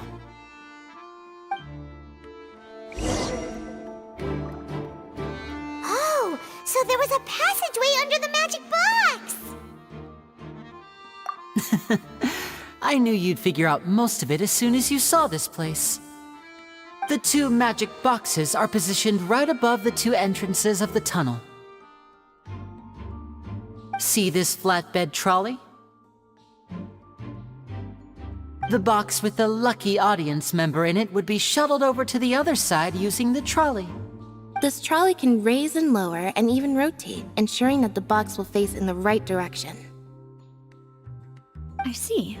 So that's the purpose of the box inside another box. Precisely. The inner box would descend after the audience member was put inside and be moved along the trolley, all while the outer box would remain on stage as if nothing had ever changed. So that's how you did it! Once the box was lowered, the trolley would store some energy through this device here, with which it would complete the rest of the steps. The audience member would only be able to feel some slight movements in the dark, and by the time she walked out, she would already be back on stage. Right! You were talking that whole time, and you even came out for a moment near the end! Ah, yes. A phonograph operated by Lynette was used to achieve that effect. My assistant and I had already scripted our conversation beforehand. When the countdown began, I had already gone to the opposite box via a tunnel using that ladder. And what about Lynette? Where was she? I was in the mezzanine space in the back of the box. Oh, interesting! That's how we were able to coordinate Linny's lines with the assistant. And, by the way, I was the one who walked out of the box at the end. I mean, we are twins. All it takes is a change of clothes and no one can tell who's who. And that's my favorite part of this trick. Only Lynette and I can perform it. So that's how it all worked! Wow! Every detail you revealed was more amazing than the last! Lynette would briefly walk out of the box and then go back in, jumping into the tunnel and escaping before the box on the trolley could finish ascending. And then I walk out of the other box in the audience area, and the trick would be complete. The operative word here being would. But as you saw, Cal was in the box, not our audience member. She, on the other hand, mysteriously vanished. We really don't know how that happened. If not for that interlude, this would have been an astonishing trick. I probably never would have figured out how you pulled it off. And yet, to think that someone was able to use this magic trick to commit a crime. Could we have a look around? I think we can come up with some more leads. This is the scene of the crime, so Linny and Lynette are not permitted to stay here. I'll escort them back up. Yes, of course. No need to be so strict now. I won't disappear into thin air, you know. Thanks, everyone. We're counting on you.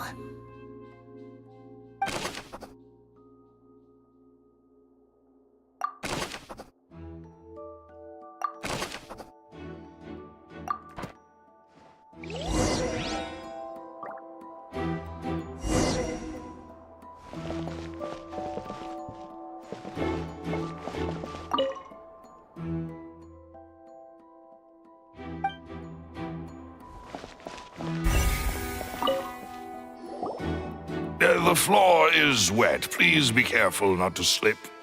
Speaking of which, why would there be water here? Oh! Paimon knows! It's one of those tricks where you pour water into a jug and then flip the jug over only for the water to disappear? And here's a broken vase! Huh. Did the trolley knock it down while moving? That can't be. The trolley moves along tracks from start to finish. It couldn't have hit the vase at this distance. Let's note this down too and think about it later.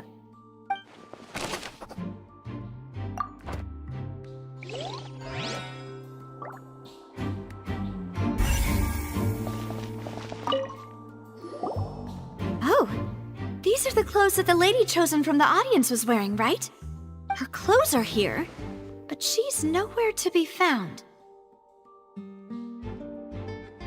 Right! And do you really need to do that if you're kidnapping them? Ugh, this is so confusing. Paimon doesn't want to be a detective anymore.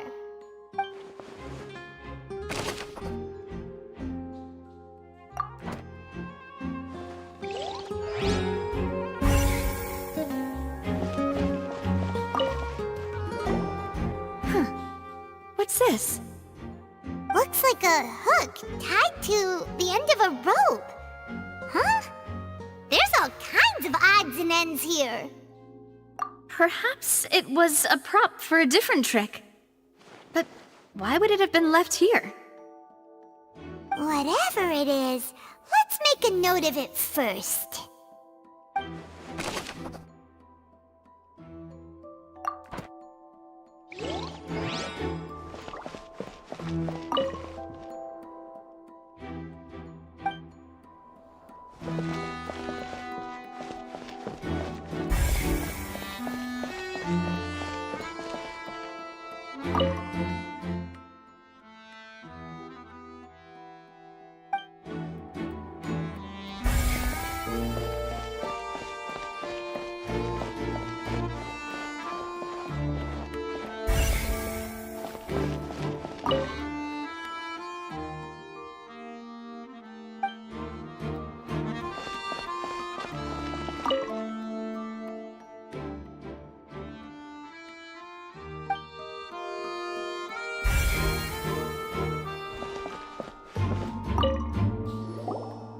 What is this place?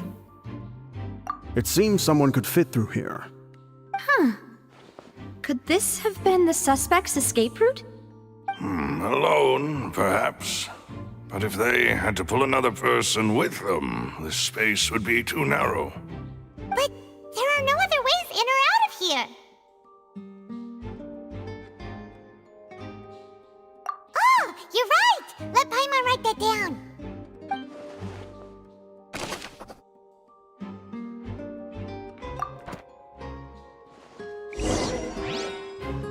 Seems we're just about done investigating down here. Yes. Let's head back up.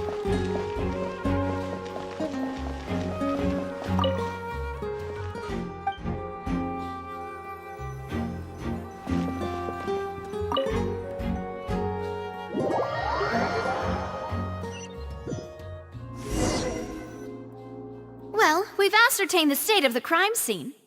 Let's find a place to sort out our findings once Malus returns. It seems to me that there are several things that don't add up here. Apologies for the wait, demoiselle. So, what did the guards say? Did the criminal escape through the vent? They believe the odds of that are very low, since the vent leads to the Opera House's basement. The guards have checked the area carefully. No one left through the basement during the performance or after the incident, and no one was found hiding there.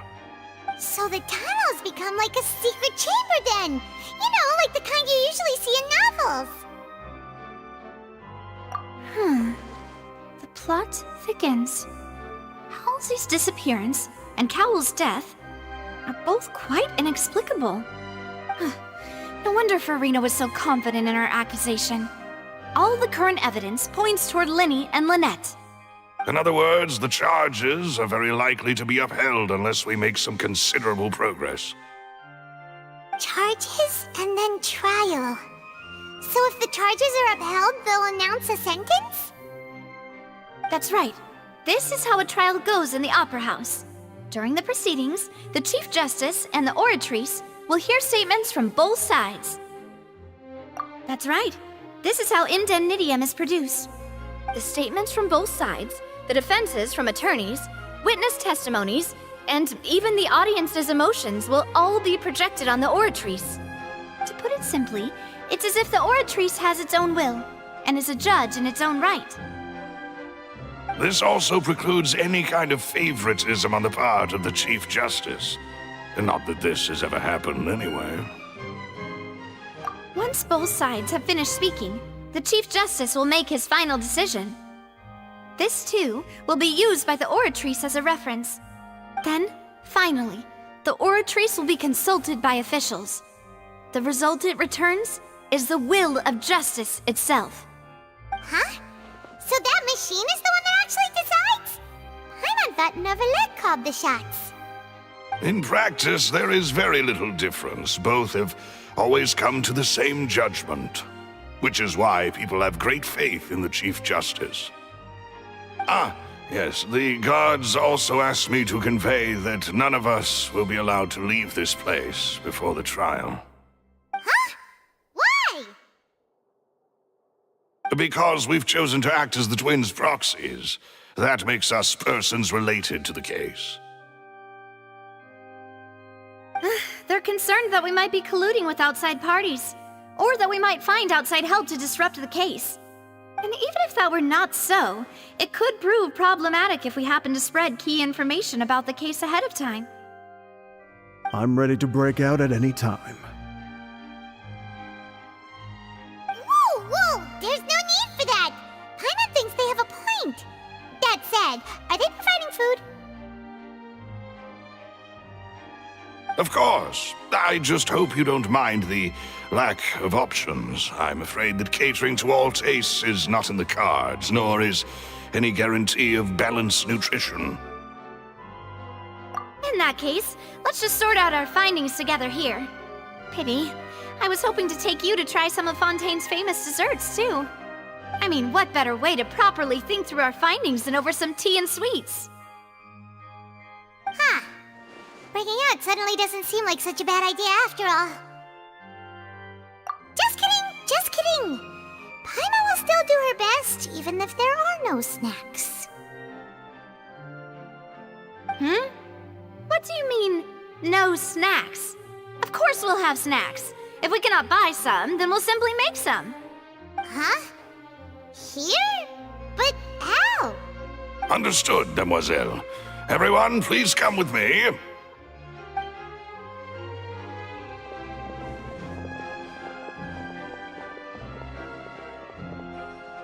Wait, you're carrying a portable stove with you? Yes, I must be prepared to meet the Demoiselle's baking needs whenever the fancy strikes her. I have eggs, sugar, and almonds at the ready.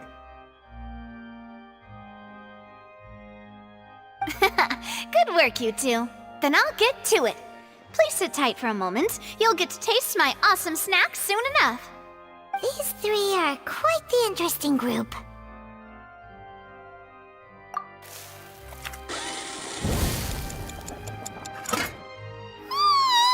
And Paimon thought it smelled good while it was still in the oven!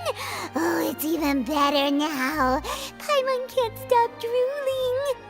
From the way you had these two guys carrying all that stuff around, Paimon thought you'd have them do more during the baking process.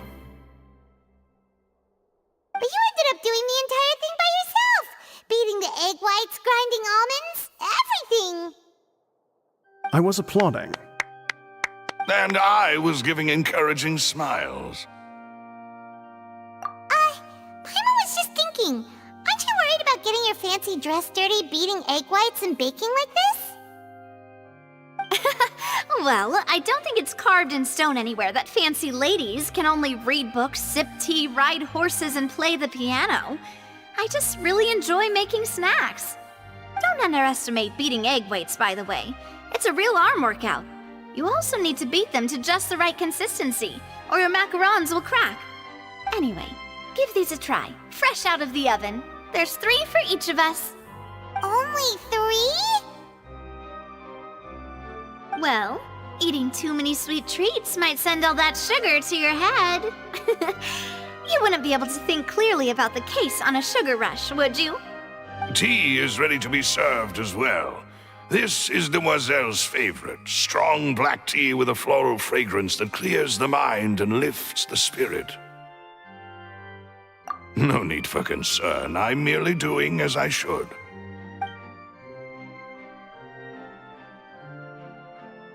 All right then. Down to business. As Paimon mentioned previously, the tunnel seems to be something of a secret chamber. However, we can assume that Linny and Lynette were not alone within it. Some criminal also occupied its sealed confines. The magician twins could have committed the crimes, of course, but they lack any logical motive. Exactly! Why would they do such a thing right when everyone was watching? The flower vase and the thud we heard during the performance could indicate some altercation between Halsey and the criminal in the tunnel, resulting in the shattering of the vase, the discarding of her clothes, and her abduction.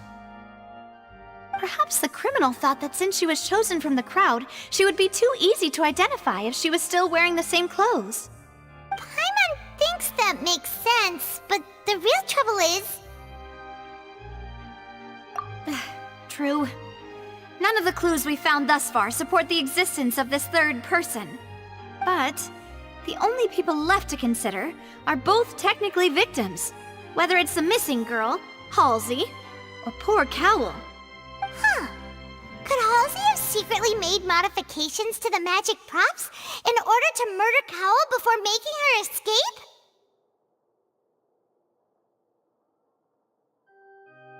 That's right. And even if she had tampered with the setup, she would need to understand the entire trick to pull it off. Nor does she have any motive. The guards said that she has never had any dealings with the Magic Troop's members. Were we not thorough enough in our search? From the sound of things, this is turning into an impossible case. Your macarons are amazing though, Navia. They smell great! They're nice and crisp and super sweet! They are my specialty after all. And I see you've already had 5 of them. What? 5? Oh, that can't be right. Paimon only counted 3, honest! Please don't worry about it. At my age, a few less sweets might actually be a good thing. No. Being greedy is one thing, but Paimon knows how to count.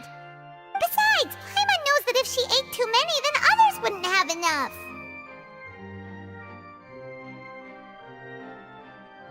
Wait, even you don't believe Paimon?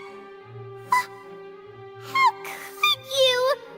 If Paimon ate those 2 extra macarons, then may they turn into stone in her stomach! All right, we get it. Well, I suppose one of us might have gotten too engrossed in our chat and eaten them by mistake. No big deal. Malus, set up the stove again if you would. Huh? What are you doing? Making sure everyone gets 3 macarons, of course. Exactly. We don't want to trouble you. As you wish, demoiselle. And I have the egg, sugar, and almonds. Well, this really is your hobby, huh?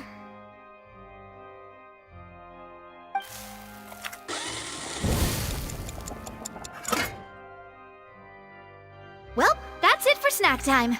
I'm going to have another look around the area. I don't know what we're looking for yet, but we've still got some time. As attorneys, I suggest the 2 of you think the case over again. It would be awkward if you got all tongue-tied on stage during the trial. Alright, thanks for your help, and for the snacks. It was nothing. A small task for the Spina di Rosula. Silver, Malus, it's time to go. I'll be back if I find anything new.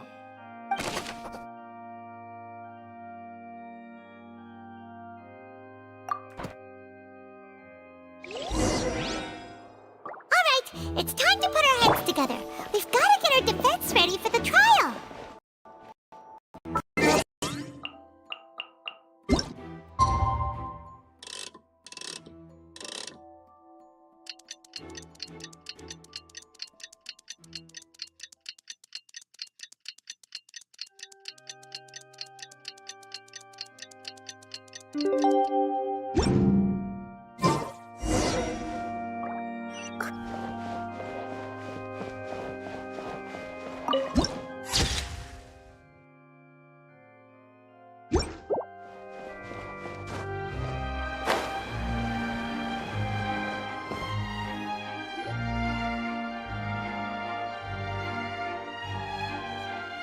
The whole situation is so confusing.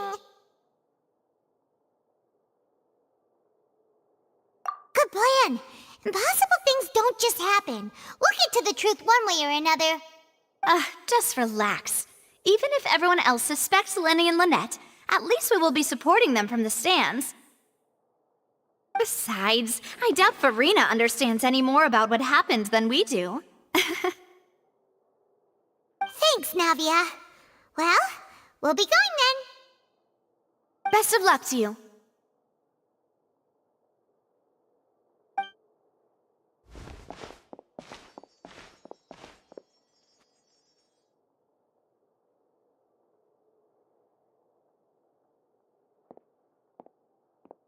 Ah, finally, you're back. Well, how did your investigation go? To be honest, you might be disappointed. No. We're already very grateful that you were willing to help. Well now, don't you all look disappointed. Don't tell me that your investigation came up empty-handed. That was to be expected, of course. The guilty can never produce proof of their innocence. But don't let that stop you. I shall be terribly disappointed should you, my most anticipated foe, concede so easily. Since both parties are present, I declare that the trial regarding the magic show incident is now in session. Firstly, In order for the audience to understand the causes and results of the incident, could we please have Mr. Linney explain the trick? Yes, of course. I will explain while Lynette demonstrates on stage. All the necessary items have been prepared.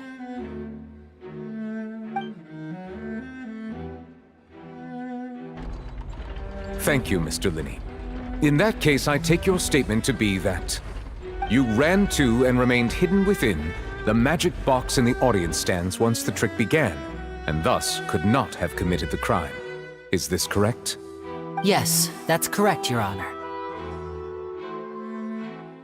In that case, I call upon the prosecution. Lady Farina, do you wish to refute his statement in any way? Why, of course I do. Allow me to take the first shot and break this case wide open. Mr. Linney is clearly lying. There is no way you could have been in the box the whole time if you were to abduct Halsey and murder Cowell. In fact, I'd say you were hardly in that tunnel at all. That is simply your hypothesis based on the presumption that I'm guilty. Oh, is that so? And if I may ask, what did you hear while you were inside your box? The roaring countdown of the crowd, of course. That's how I kept track of the time and built anticipation for the finale. And you didn't hear anything else at all? Nothing that might leave an impression of any kind? No, nothing. I see. But when the count reached 30 seconds or so, there was a thud. One so loud that I believe practically everyone heard it. Huh? Hey, hang on! Something's not right here.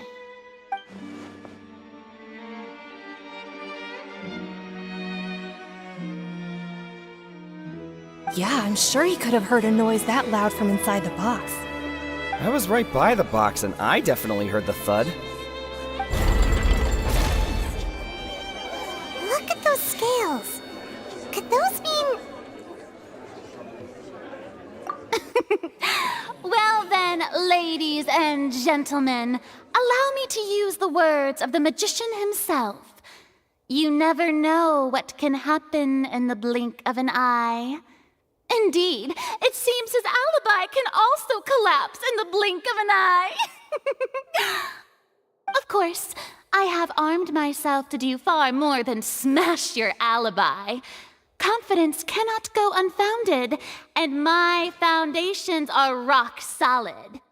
Tell me, aren't you and Lynette actually from the House of the Hearth? The House of the Hearth?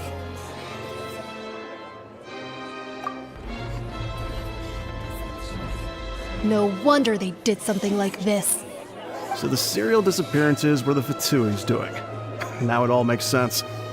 I've got a feeling that what happened on stage probably wasn't just an accident. That's irrelevant. Our identities have nothing to do with what happened. Indeed. Then perhaps you could tell us everything that happened during that 1 minute. Your first priority is to prove yourself innocent after all.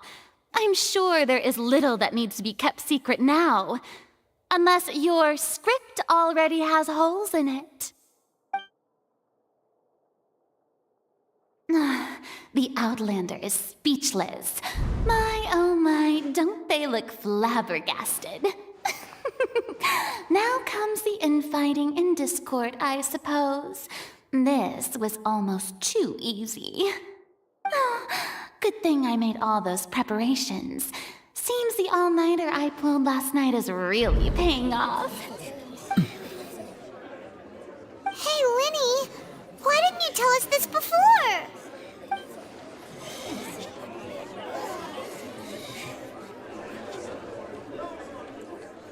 Order! Order! Mr. Linney, allow me to re-establish the facts. Lady Farina has raised 2 points. First, when the thud was heard in the Opera House, you were neither in the box nor the tunnel. Second, you and Ms. Lynette are both members of the House of the Hearth. Are these claims true?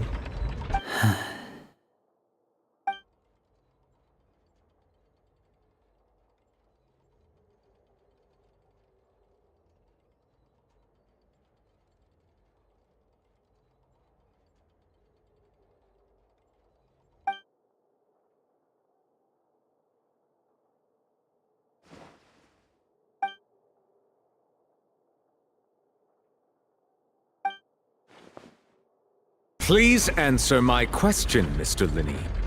I'm sorry. Yes, they're true, Your Honor.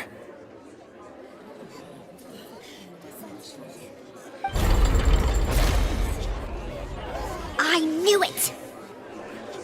Well, that's it. We might as well move on to the sentencing already. What should we do now? Granted. In that case, what is your request?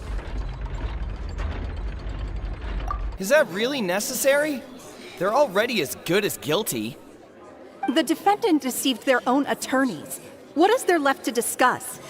Order! Order, I say! Your request is reasonable, and we shall adjourn. This trial will reconvene in 1 hour. So you would stick to Mr. Linney's defense even after knowing what you do now? You certainly have more professionalism than I thought. In that case, my dear audience, let's allow the joy of victory to steep for a little while longer.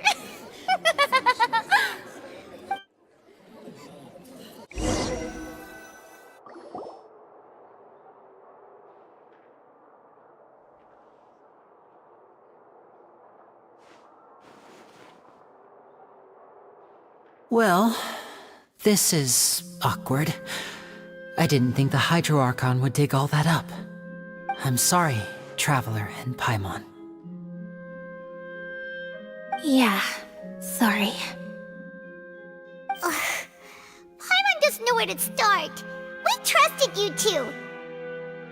We based our entire reasoning on the assumption that you weren't bad guys. Not to set the wrong tone or anything, but Paimon's really mad! I'm very sorry. I know you're angry, and reasonably so, but please, let me explain. I know you've clashed with the Vitui several times before. I wouldn't be surprised if just hearing the word is enough to make you upset. But our organization is very, very large, and the Harbingers have very different personalities and goals. Right now, we want to save people. As many as we can. That's right. I'm sure we're on the same page when it comes to this nation and the disaster that its people might face. I knew if it weren't for our respective identities, we could become good friends. That's why I didn't wish to flat out lie to you, but chose to hide some details instead. The truth is very important, but being completely transparent about everything would see us spending more effort than we need to.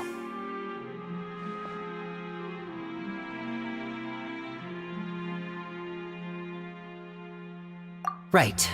So, you be the judge. Heck, if I were you, I fear that I'd even struggle to trust me at this point. You met a Fatus who works as a magician, a trickster by trade. All by coincidence, too. But still, I'm asking you to trust me. I am no criminal. At least, not in this case. Sorry. Please forgive us.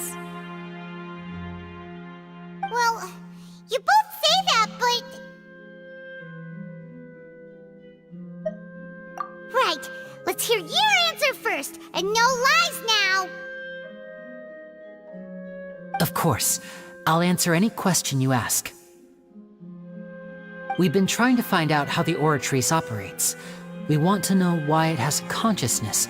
Why can it deliver sentences accurately? During our investigations, we learned that the machine's core is beneath it. From that moment on, Lynette and I have been designing this box swap trick with the objective of getting close to the core. Is that why you needed a whole minute? That's right.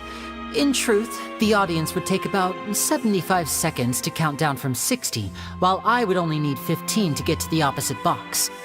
So, after jumping into the tunnel, I accessed the Opera House basement via the vent, and went to investigate the room in which the core is stored.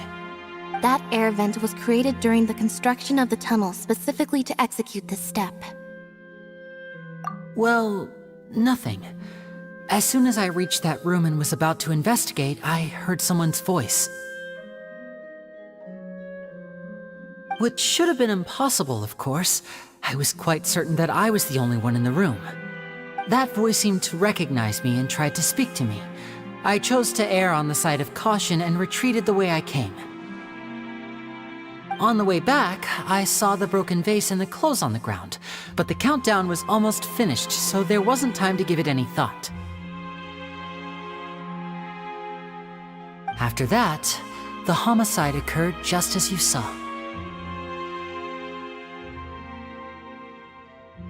Well, that explains why you didn't hear the thud. Because of that prophecy I told you about, of course. We must know all we can about this nation's secrets in order to deal with that prophesized crisis. That's the only way we can save everyone. So, there you have it. The whole truth. I swear, I didn't hide anything from you this time. It was never my wish to proceed under this cloud of mistrust either. But like I said earlier, you can be the judge. If you want to leave because you don't trust the Fatui, there's nothing I can do to stop you. Well, Traveler, you decide. Paimon will follow your lead however you choose.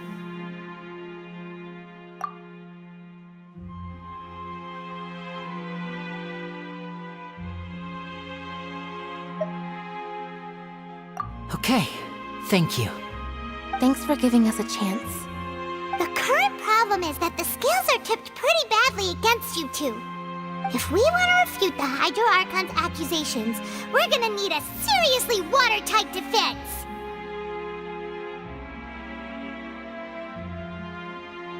Huh? Oh, Paimon thinks she gets what you mean.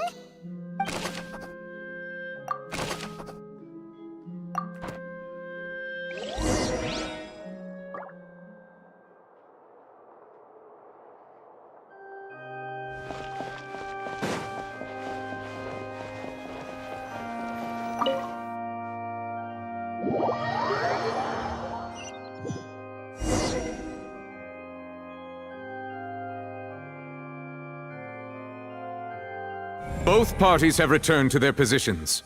Let us continue the trial.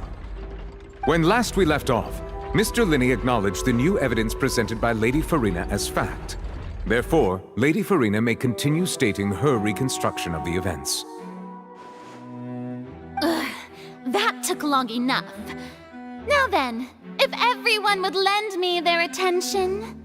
At this stage, let's revisit that scene from Linney's perspective.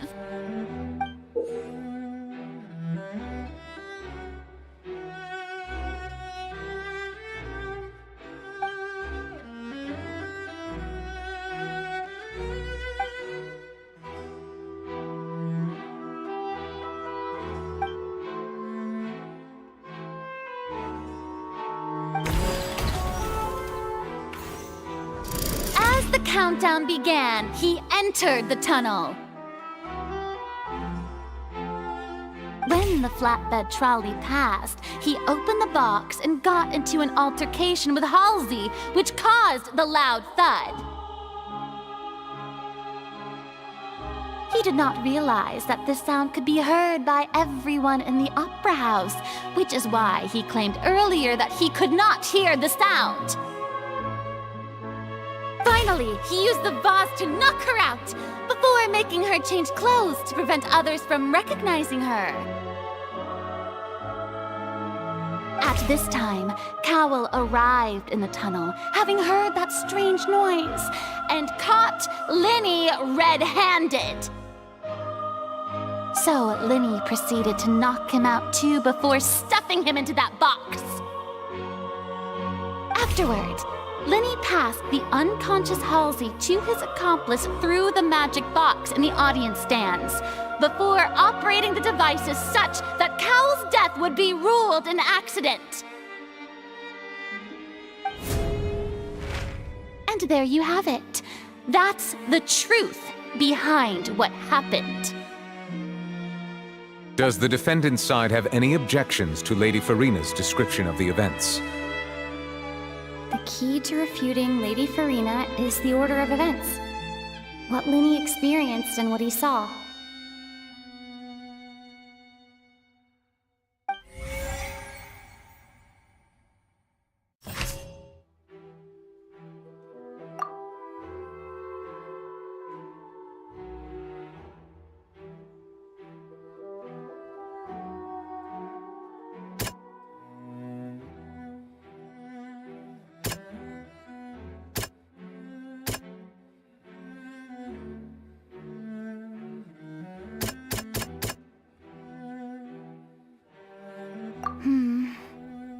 seems this won't produce a particularly effective rebuttal.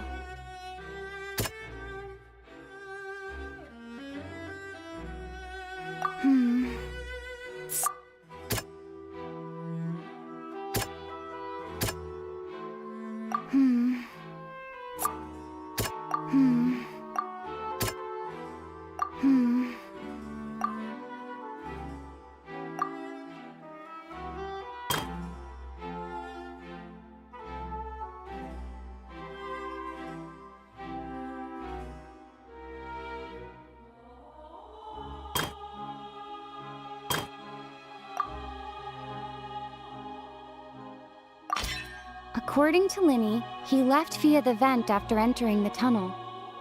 He couldn't have had that altercation with Halsey.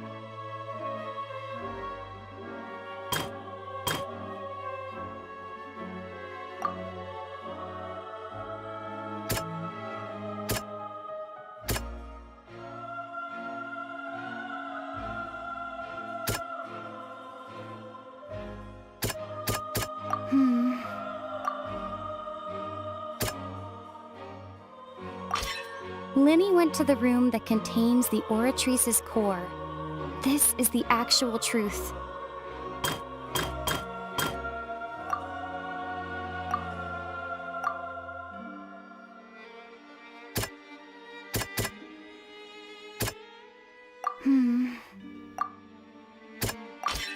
Linny did not take part in the underground altercation.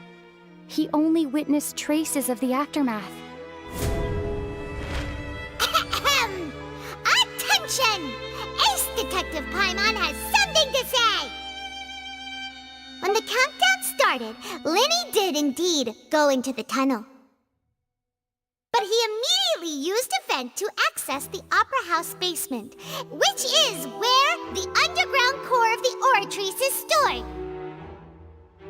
Once he reached that area, he heard a voice in what should have been an empty room. Since he felt something was amiss, he returned immediately. The crime scene had already developed by the time he reached the tunnel again, and in order to complete the magic trick, he did not remain there for any length of time. Finally, he reached the surface, and that was when the accident happened from his point of view. Therefore, he's innocent!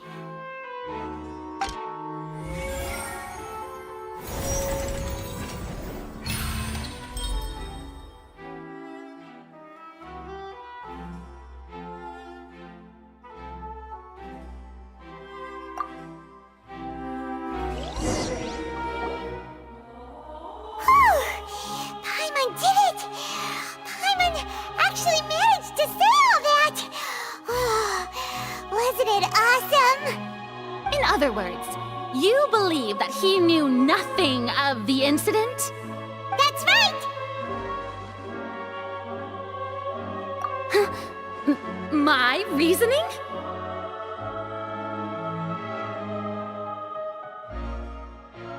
If that's the case, then if Carol hadn't entered the tunnel, who was the entire setup meant to kill? Assuming that what you say is true, Linny only needed to kidnap the young girl to cause a new disappearance case. What would the point of killing someone on stage be? Oh, they have a point. That's right, you tell them! And that's why they're partners of mine. They've managed to turn things around. Oh, well, your denial is very strident, I'll give you that. But what proof do you have to back your claims? Of course I do. If he had been in the magic box the whole time, how could he have not heard that sound? Why do you ask? You're saying that he wasn't?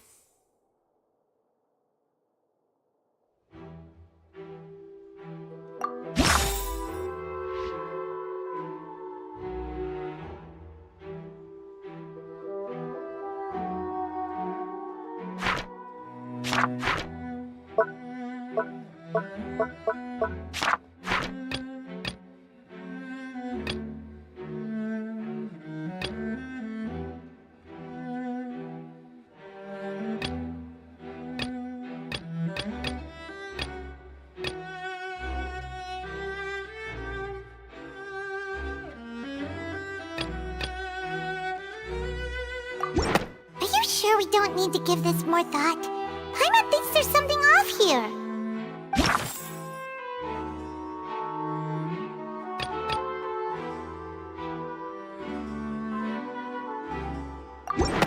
That's right! Lenny wasn't in the box or in the tunnel. That's why he didn't hear anything strange during the performance. This means that when the crime happened, Lenny had already entered the basement via the vent. The same clue you used to disprove his alibi has now become the best proof! How do you like that? Well played.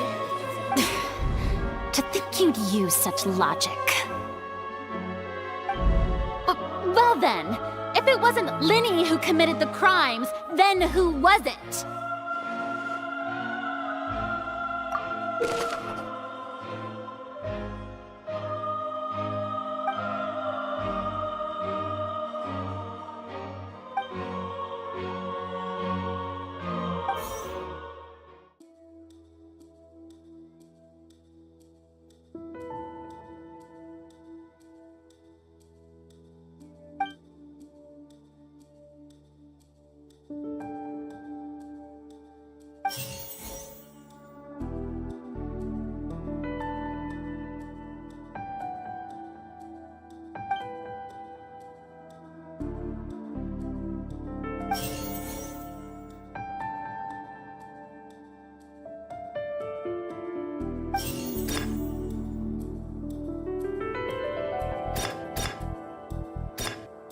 Could there have been a third person involved? The deceased's name is Cowell, Linny's assistant. He would have been able to tamper with the equipment. Halsey is the missing person and an ordinary audience member. Or did she have her own scheme all along?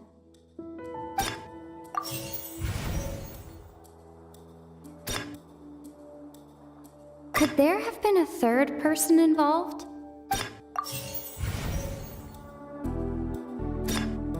The deceased's name is Cowell, Linny's...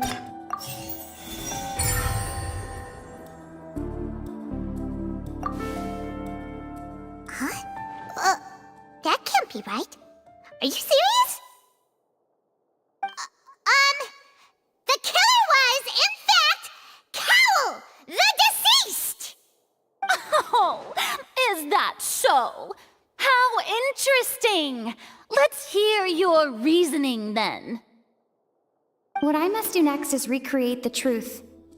What Cowell did, and how he went from would-be perpetrator to victim.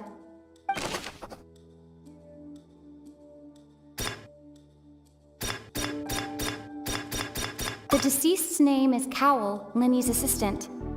He would have been able to tamper with the equipment. No one entered or left the opera house through its entrances. So, where would the criminal have wanted to take Halsey?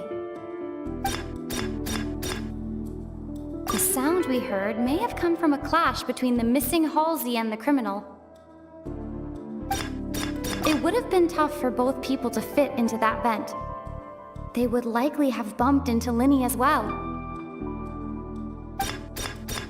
Linny was not in the tunnel at that moment, which gave our criminal ample time.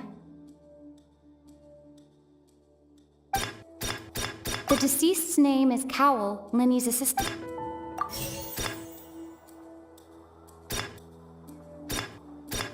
It would have been tough for both people to...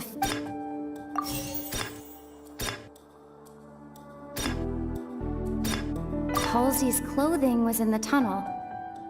So, there must have been some fear that she would attract attention.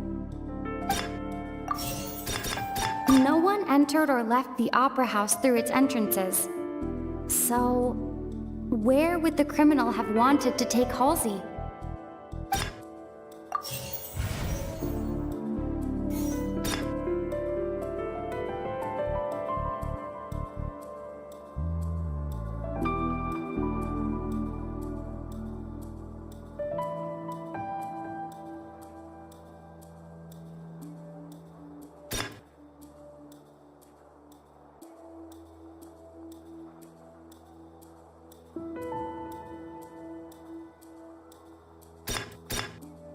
Lenny was not in the tunnel at that moment, which gave our criminal ample time.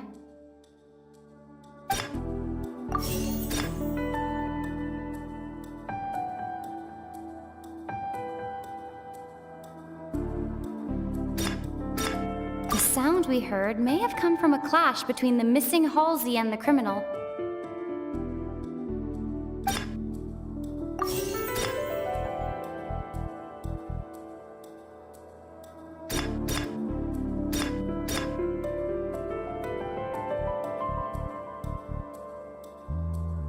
The deceased's name is Cowell, Lenny's assistant. He would have been able to tamper with the equipment.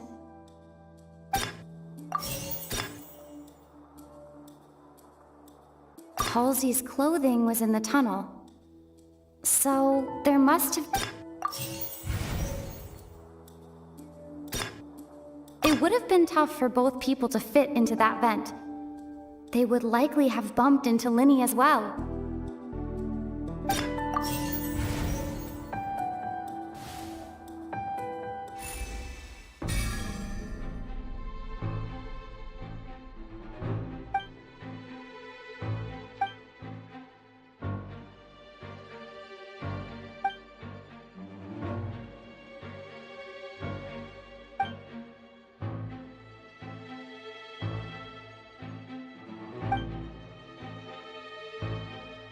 What's wrong, Traveler? Are you still having trouble figuring things out? I see how it is. So this was all just a bluff. And here I thought you had something to show for it. But it seems you're still far from the truth. Look, since we're at a dead end, why not consider a different track? Just like the trick as it transpired, the end result must have been utterly different from the magician's initial design. If only we knew how Halsey disappeared. Well, that would be nice, but the tunnel only has 3 exits, and none of them seem very likely. And it's not like this is a magic trick where you can just make a real live person disappear. You know, like you did from that water tank, Lynette.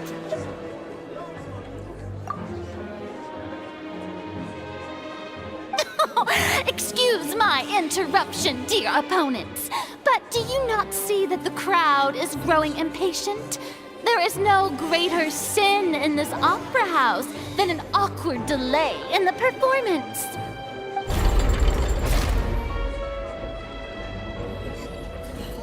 If the defense is unable to make further effective arguments, we will move on to the next stage of the trial.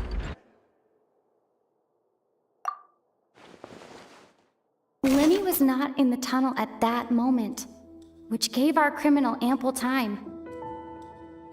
The sound we heard may have come from a clash between the missing Halsey and the criminal.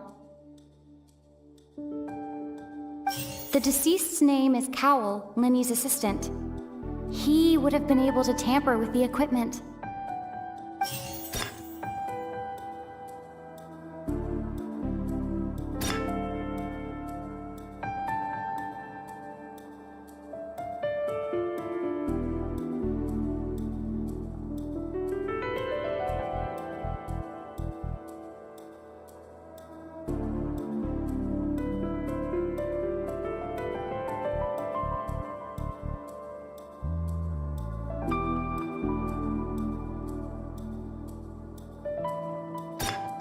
The vase was not broken by chance.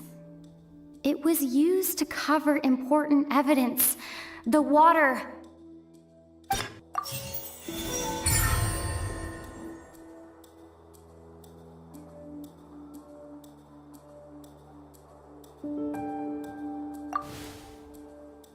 Oh, Paimon gets it! It all comes together if Halsey disappeared instead of being kidnapped. Lynette escaped from the water tank, vanishing gradually and leaving only clothes behind. If there's a similar method where a person could be transformed into water... Oh, just a moment, please. I do hope you know how preposterous you sound at the moment. How could a person ever be transformed into water? This is reality we're talking about here, not some magic trick. Must we really? I should think that of anyone. Your friend Linny already knows this truth very well. Magic tricks are ultimately just illusions and misdirection. But Halsey's disappearance is very real. We're talking about two completely different things.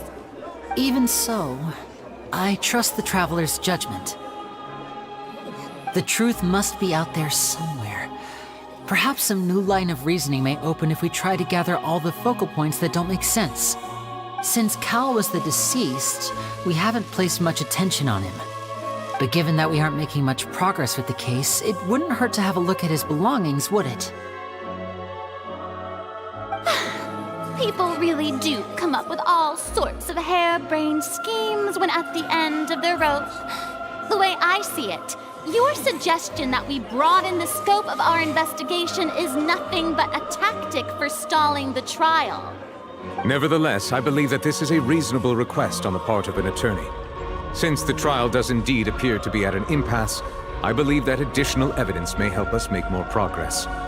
Guards, please step into the lounge and examine the personal effects of the deceased, Cowell.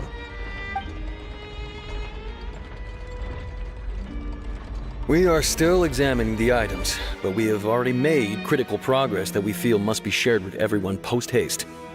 We discovered several test tubes of fluid within Cowell's baggage, each labeled separately. The notebook in his backpack claims that these fluids are water from the primordial sea. The primordial sea? The note's contents also indicate that Cowell belonged to an organization that sells illegal drugs and that he had an accomplice. The notebook has many entries concerning safe usage of these fluids, in which the keyword dissolve appears many times. One of these tubes was labeled Opera Epiclese, along with yesterday's date. It is empty. The notes also state that these dissolution properties work exclusively on people from Fontaine. It's likely that Halsey was chosen as some sort of test subject. As such, we believe that the defense's hypothesis is, in fact, supported by sufficient evidence. You've got to be kidding! People dissolving into water? Could something so ridiculous actually be true? Wait a moment. This reminds me of a certain prophecy, but it's just a coincidence, isn't it? Huh. If people can become water, does that mean that the water tank's real use was as a means to hide water stains? And if Cowell was targeting that girl... Wait just a minute. Could that mean... You two, with me, quick! Demoiselle, wait! What about your partners? Let's go. Just trust me. Order! Order! It is undeniable that further examination of the deceased's personal effects has yielded some surprising results, but we cannot yet verify the veracity of these clues. Still, let us assume that these clues are indeed authentic, albeit with the understanding that Ms. Halsey has yet to be found. Guards, please continue examining the items along these lines. Mr. Linney, it appears your hypothesis is supported by the evidence, so please continue speaking. Of course. Thank you, Your Honor.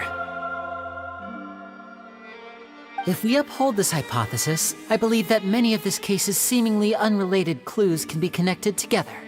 Right! Like the metal hook! That one didn't make sense at all. Let's think about this. Cowell's methods must have something to do with that water from the primordial sea.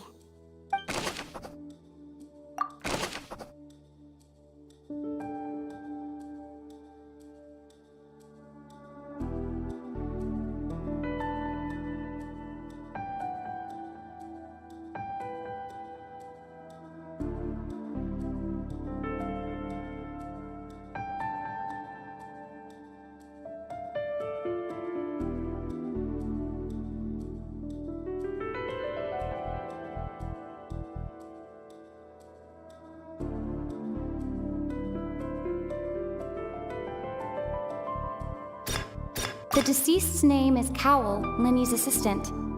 He would have been able to tamper with the equipment.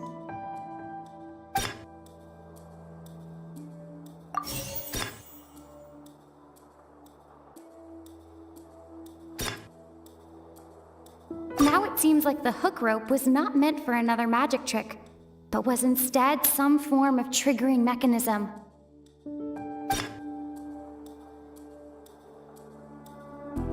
The water from the primordial sea should already have been prepped before Halsey entered the magic box.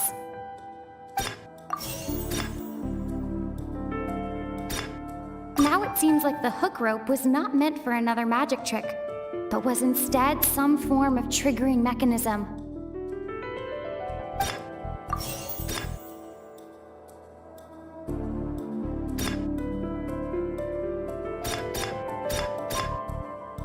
I remember there was something else within the inner layer of that box. Lynette was in the magic box on stage the entire time.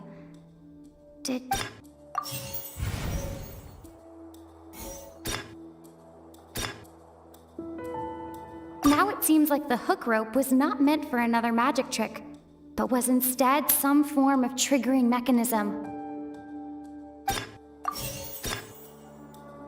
The water from the primordial sea should already have been prepped before Halsey entered the magic box.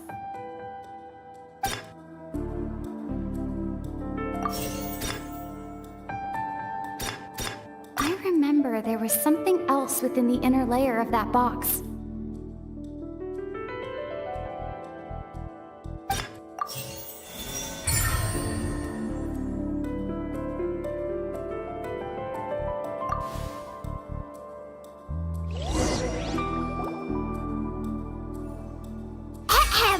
It's Ace Detective Paimon's time to shine again! In the original plan, Cowell would tamper with the water tank rope and the number selector securing his target. When the magic box containing Halsey was lowered, the metal hook would retract gradually and pierce the balloon at the top of the box. When the balloon attached to the box popped, the water from the primordial seed inside it would pour down and dissolve Halsey. Afterward, Cowell would enter the tunnel and break the flower vase to conceal the water inside the tunnel, with the remaining evidence being covered up by the water tank on stage.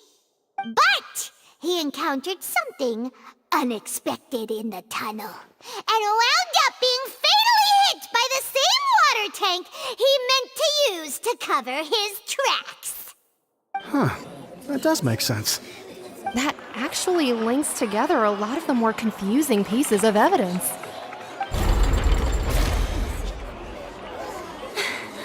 Oh dear, what do I do? Even I think they sound convincing now. Have I falsely accused an innocent person? What a humiliation. Now, it seems like the only point of contention remaining is the exact circumstances that led to Cal's death. His notes mentioned he had an accomplice who could be related to the situation. On that note, the guards have just contacted me indicating that they uncovered new evidence. I shall now invite him on stage to share it with us. Thank you, Your Honor. We were just inspecting the luggage of the other people involved in this case. And we found an identical sample of the water from the primordial sea among Linny's personal effects. What? That can't be. Oh, I see. Well, how wonderfully comedic to have your own counterattack only to come back and wound you. Does this not clear all doubt? My dear citizens, my loyal audience, allow me to present my reasoning and bring this performance to a swift close.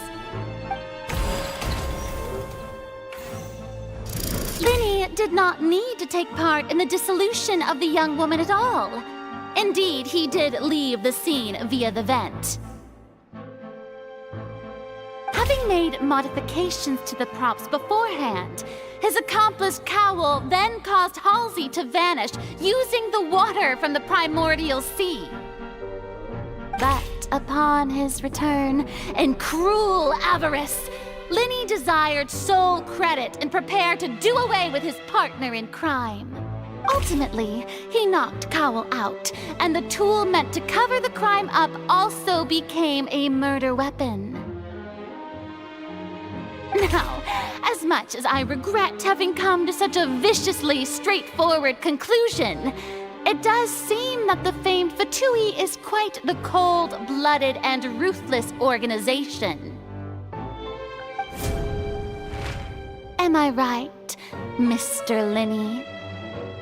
We've used up all the evidence we collected. There's no way for us to make a rebuttal here. Is this the end of the road?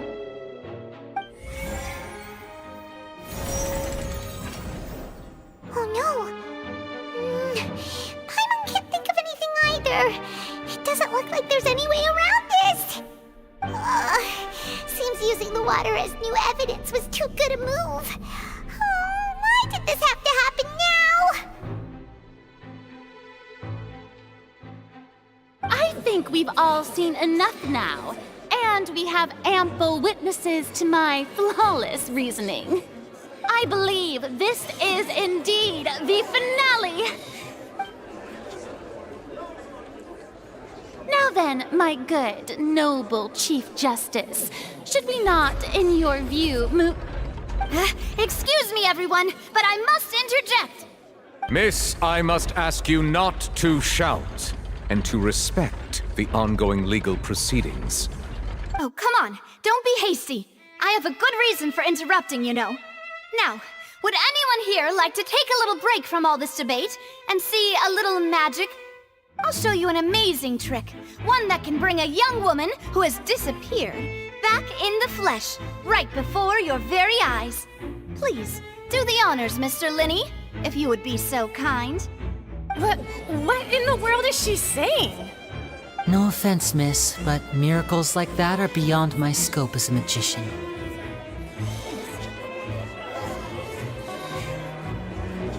Come on now, don't be silly. Magic is all about misdirection, isn't it? It often conceals the truth while presenting a fascinating illusion. But once everyone believes the illusion, can't magic reveal the truth to them once again? And wouldn't such a trick be the most marvelous finale to today's performance? Come on, Linny and Lynette, give it another go. Don't worry, Spina di Rasula has made the necessary arrangements on your behalf. But, as the magic makers and stars of the show, I think I should leave the final performance to you. I understand.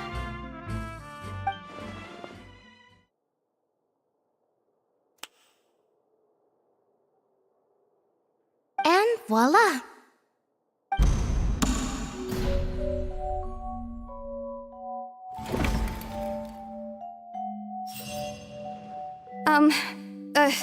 Sorry for the interruption. Wait, isn't that Halsey? So the whole thing about people dissolving wasn't true after all? To be clear, I'm only here because this person told me that if I testified, the merit of doing so would lessen my sentence. I was hiding outside this room listening to the proceedings because I was afraid that I would be the one put on trial. I was just feeling happy that no one had noticed me, and then before I knew it, she caught me. That'll teach you to underestimate us three. Where should I begin? I'm sorry. I'm the one who killed Cowl. I admit it. What? Why? Firstly, my name isn't Halsey. It's Lillian, and I'm originally from Mondstadt. I heard that Linny's show was gonna be a real thriller, but I missed the chance to buy a ticket, so I stole one. That's how I make a living. I steal stuff here and there, and I'd never been caught before. But I was noticed at the harbor a few days ago, and I barely got away. Linny was the one who caught me in the act. Hey, no wonder you look familiar. So you were the thief! Liddy even mentioned that you were pretty skilled. Well, and I thought that would have been the end of it, but then the number selector chose me. He even mentioned the Fortress of Meripede. That's a prison, isn't it? So you can imagine how shocked I was. I thought he was on to me for sure. So I played along with the show while looking for an opening to flee, but then I got water poured on me for no reason, and then someone jumped into the tunnel to nab me. I wasn't going to take that lying down, so I knocked him out and stuffed him into the box. There was nowhere to run from there, though, so I had to change my clothes and hide in a box containing performance costumes. I slipped out after the first guard arrived at the scene and continued hiding inside the opera house. Can a person even hide in there? But I swear I didn't know that the water tank would fall down. Really, I swear it. Had I known that, I wouldn't have put him in the magic box. I may be a thief, but I'm no killer. Well, that makes everything pretty clear now, doesn't it? This time, we need to tell the entire story from Lillian's perspective.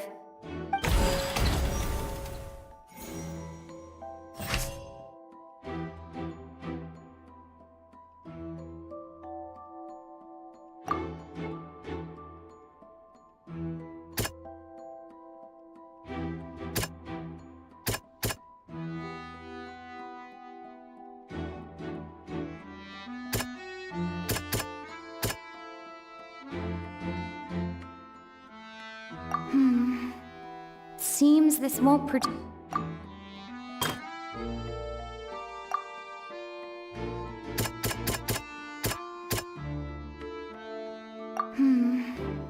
Seem.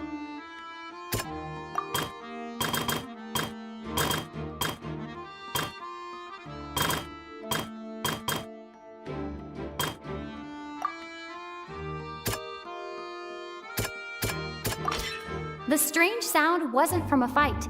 It was Lillian's attempt to break out when she was frightened.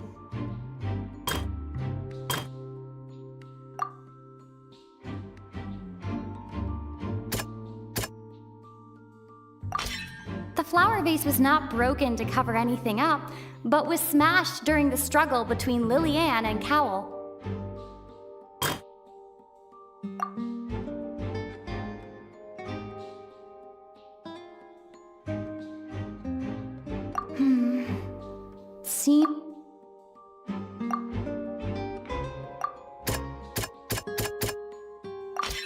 Lillian was afraid that she would be recognized if she left, so she changed clothes and hid, biding her time. Just what one might expect of an experienced thief. And it's Ace Detective Paimon time!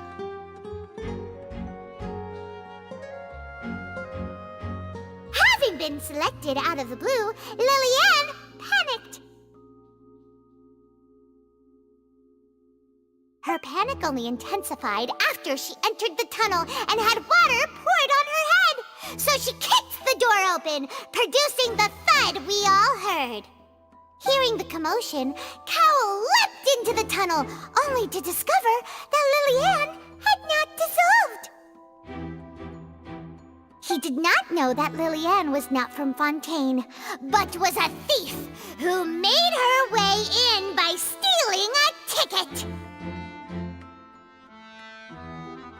Mistakenly believing that the water from the primordial sea needed time to take effect, he tried to force Lillian back into the box.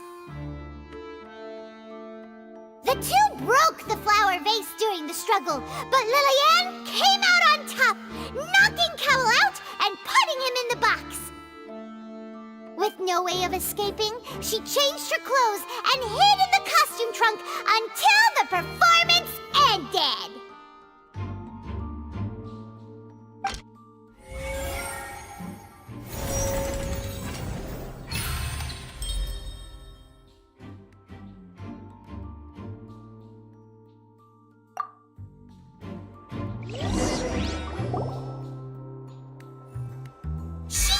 That she would have to go through guard inspection if she tried to leave afterward. So, she has been trapped in the opera house these last 2 days! She had already become desperately hungry by the time we were chatting over macarons. So, she swiped 2 of them right under our noses. Talk about a sneaky thief. At this point, all the events that happened in the tunnel have now come to light!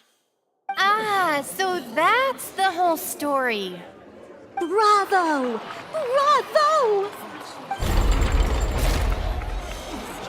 Now then, Lady Farina, do you wish to speak against the defense's statements? Please answer the question, Lady Farina. Also, if I may add, the trial has not yet ended. As such, I request that the prosecution not leave the room before the proceedings have concluded. What, are you reading my mind now? No, I have no further arguments. I admit defeat. But really, could you at least have left me with some dignity? Wow, look at that! She's like a deflated balloon now! If there are no objections, then as the Chief Justice of Fontaine, I shall once again repeat the full sequence of events. The actual perpetrator of the serial disappearances, Cowell, selected his next victim from the audience reservation list. With some modifications to the selector, he could ensure that the pre-selected young woman would be chosen.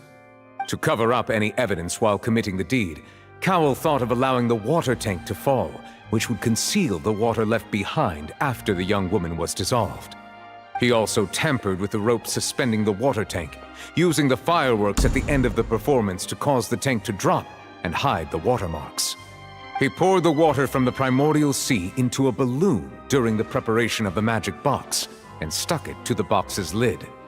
Finally, he passed the prepared hook on a rope through the gap in the magic box's door when bringing the young woman to said box.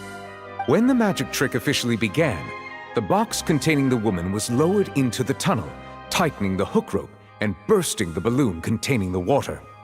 If all had gone to plan, the young woman would be dissolved at this time. However, Liliane was not from Fontaine and thus fled the box with a loud noise. Realizing that there was trouble, Cowell entered the tunnel and met Liliane.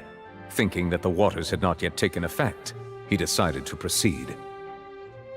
However, his opponent was more capable than he thought, and he was overcome, knocked unconscious, and placed into the magic box, and thus became his own final victim. Liliane, according to her own statements, then changed clothes and hid until the performance ended, before hiding in other parts of the opera house. As for Linny, he was in the underground structures within the opera house, and was thus ignorant of these happenings. From this reconstruction of events, we can conclude that Linny, the accused, is in fact innocent. While there is much in Linny and Liliane's conduct that should still be investigated separately, this case, at least, can be handed over to the Oratrice to make the final decision.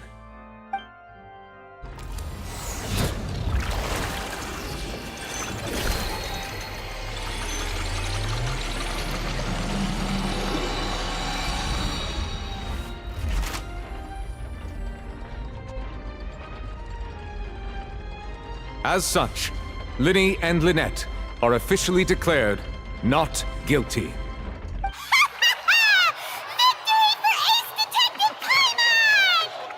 Great work, partners. Thank you all. Thank you so much.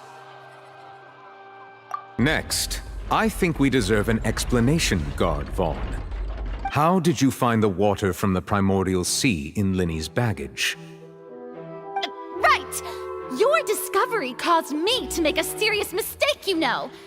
Or was that not a discovery, but false evidence that you dared to bring before this court? I suspect that the accomplice mentioned in Cowell's notes was not Linny, but you, yes?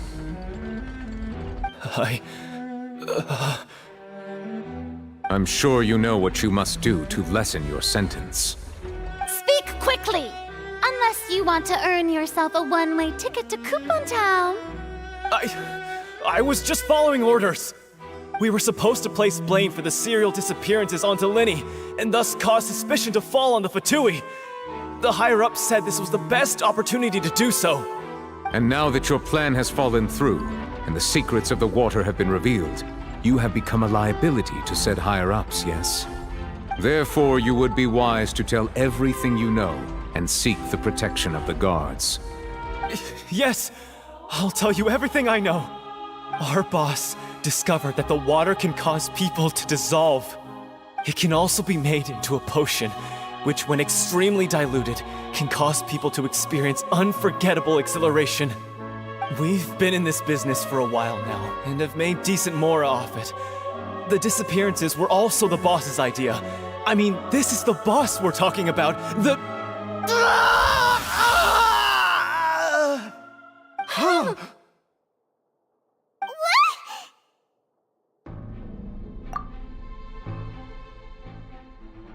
And now he can no longer talk. Such ruthlessness. I shouldn't have expected any less of them. An outrageous act. All present, please submit to inspection immediately.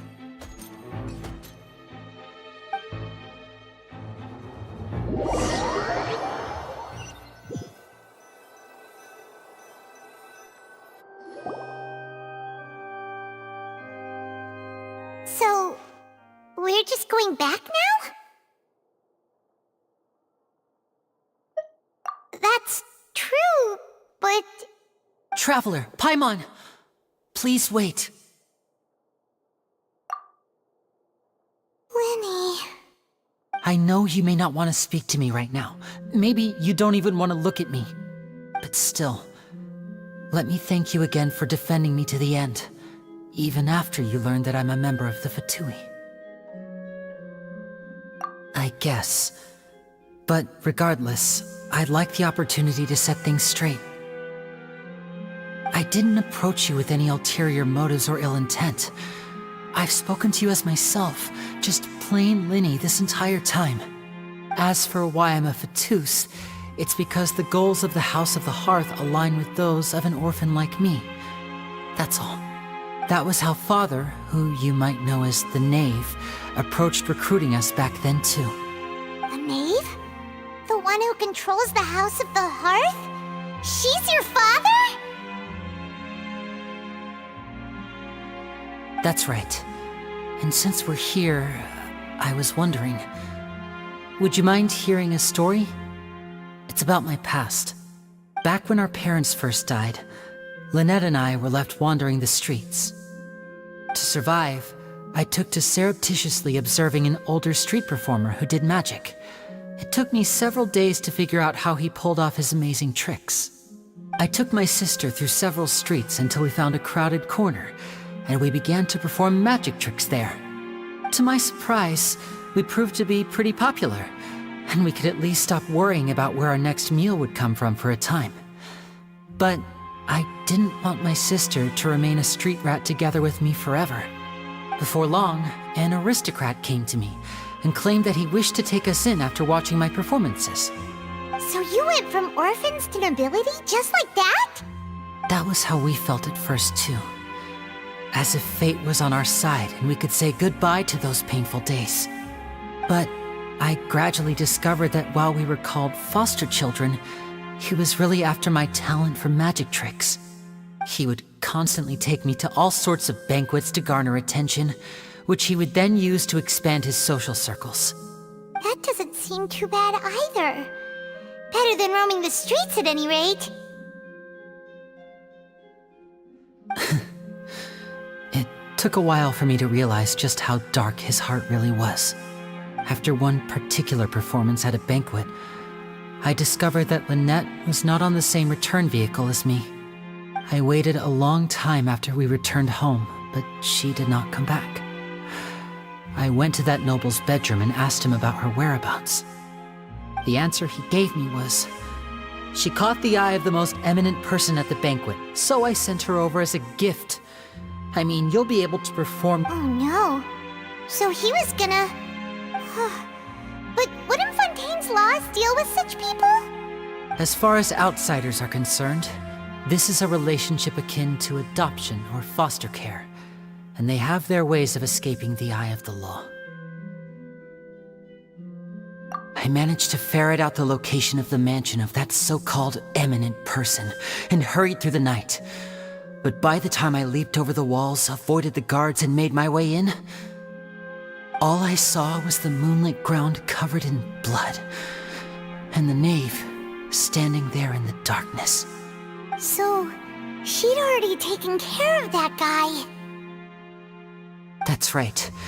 She had rescued my sister before she could come to any harm, and had even discovered several girls hidden in a basement, all of them orphans. Father, the knave, might have seen something in me, and so she made me an offer. The House of the Hearth welcomes you, for your interests align with ours. Here, none will ever betray you. Indeed, betrayal shall never be permitted here. I was hesitant to trust her. I had just been betrayed by nobles. But she was also quick to destroy the noble who had taken us in at first, giving us back our freedom. Oh, so that's how the two of you joined the House of the Hearth. She has her own plans. She has gained permission from the Tsaritsa to first use the Gnosis' power once she obtains it. She plans to use it to find a way to break the prophecy and save Fontaine. So, she believes in that prophecy too? That's right. The whole House of the Hearth is currently working to combat that crisis. Today's case has also proven that people from Fontaine can indeed dissolve into some sort of water, thus further supporting the prophecy. Everyone at Hotel Bouffe d'été, including the knave, has their roots in Fontaine, and we will always defend our homeland. To us orphans, the only connection we have left to this world, apart from our family, is our homeland. So, from small deeds like distributing magic pockets to huge schemes like stealing a Gnosis, everything is aimed at dealing with that prophecy. It's all right. I understand. The only thing I can do is relate all this to you. I just hope you can understand that even as a member of the House, I have never stopped making my own decisions, and that I believe what I'm doing is right. If you should need anything at all in the future, feel free to find me.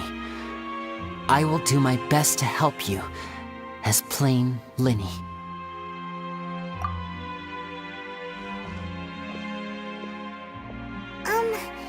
Bye, Linny!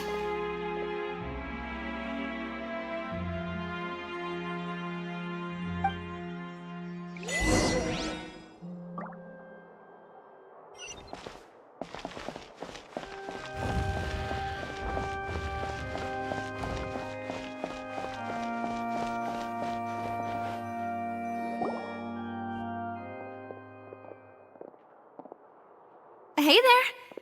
What was with the disappearing act you pulled right as the trial ended? Were you looking for us, Navia? Well, this whole thing isn't exactly over, is it? I do feel that we're getting closer to solving the serial disappearances case, though. Don't you think so, too? Huh? What's wrong, my dear partner?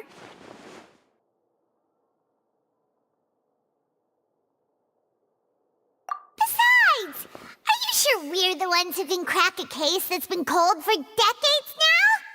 And given that there's new evidence from the trial, there should be a trail of breadcrumbs for the Hydro Archon's people to follow now, right? Ah. I see. Well, I won't lie. I'm a little shocked to hear that from you. But I suppose you are just travelers who have only arrived in Fontaine after all. Sorry. I might have been too presumptuous. Don't say that, Navia.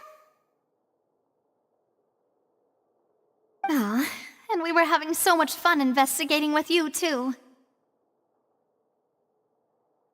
It was like having new waters flowing into a stagnant mire, causing new hope to spring forth, and the reflection in the murk to become clearer.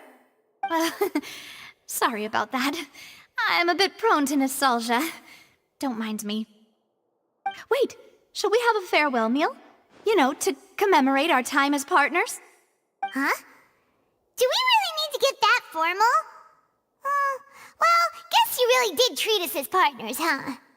Well, I'd just like to have a proper ending to every important memory. That way there are no regrets later. Anyway, it would just be a meal, so it shouldn't take up too much of your time. You don't have to twist Paimon's arm. If Boss Navi is treating, count Paimon in! Oh, wonderful. In that case, why don't we return to the court of Fontaine and head to the Hotel de Boer? I believe we'll make it just in time for dinner.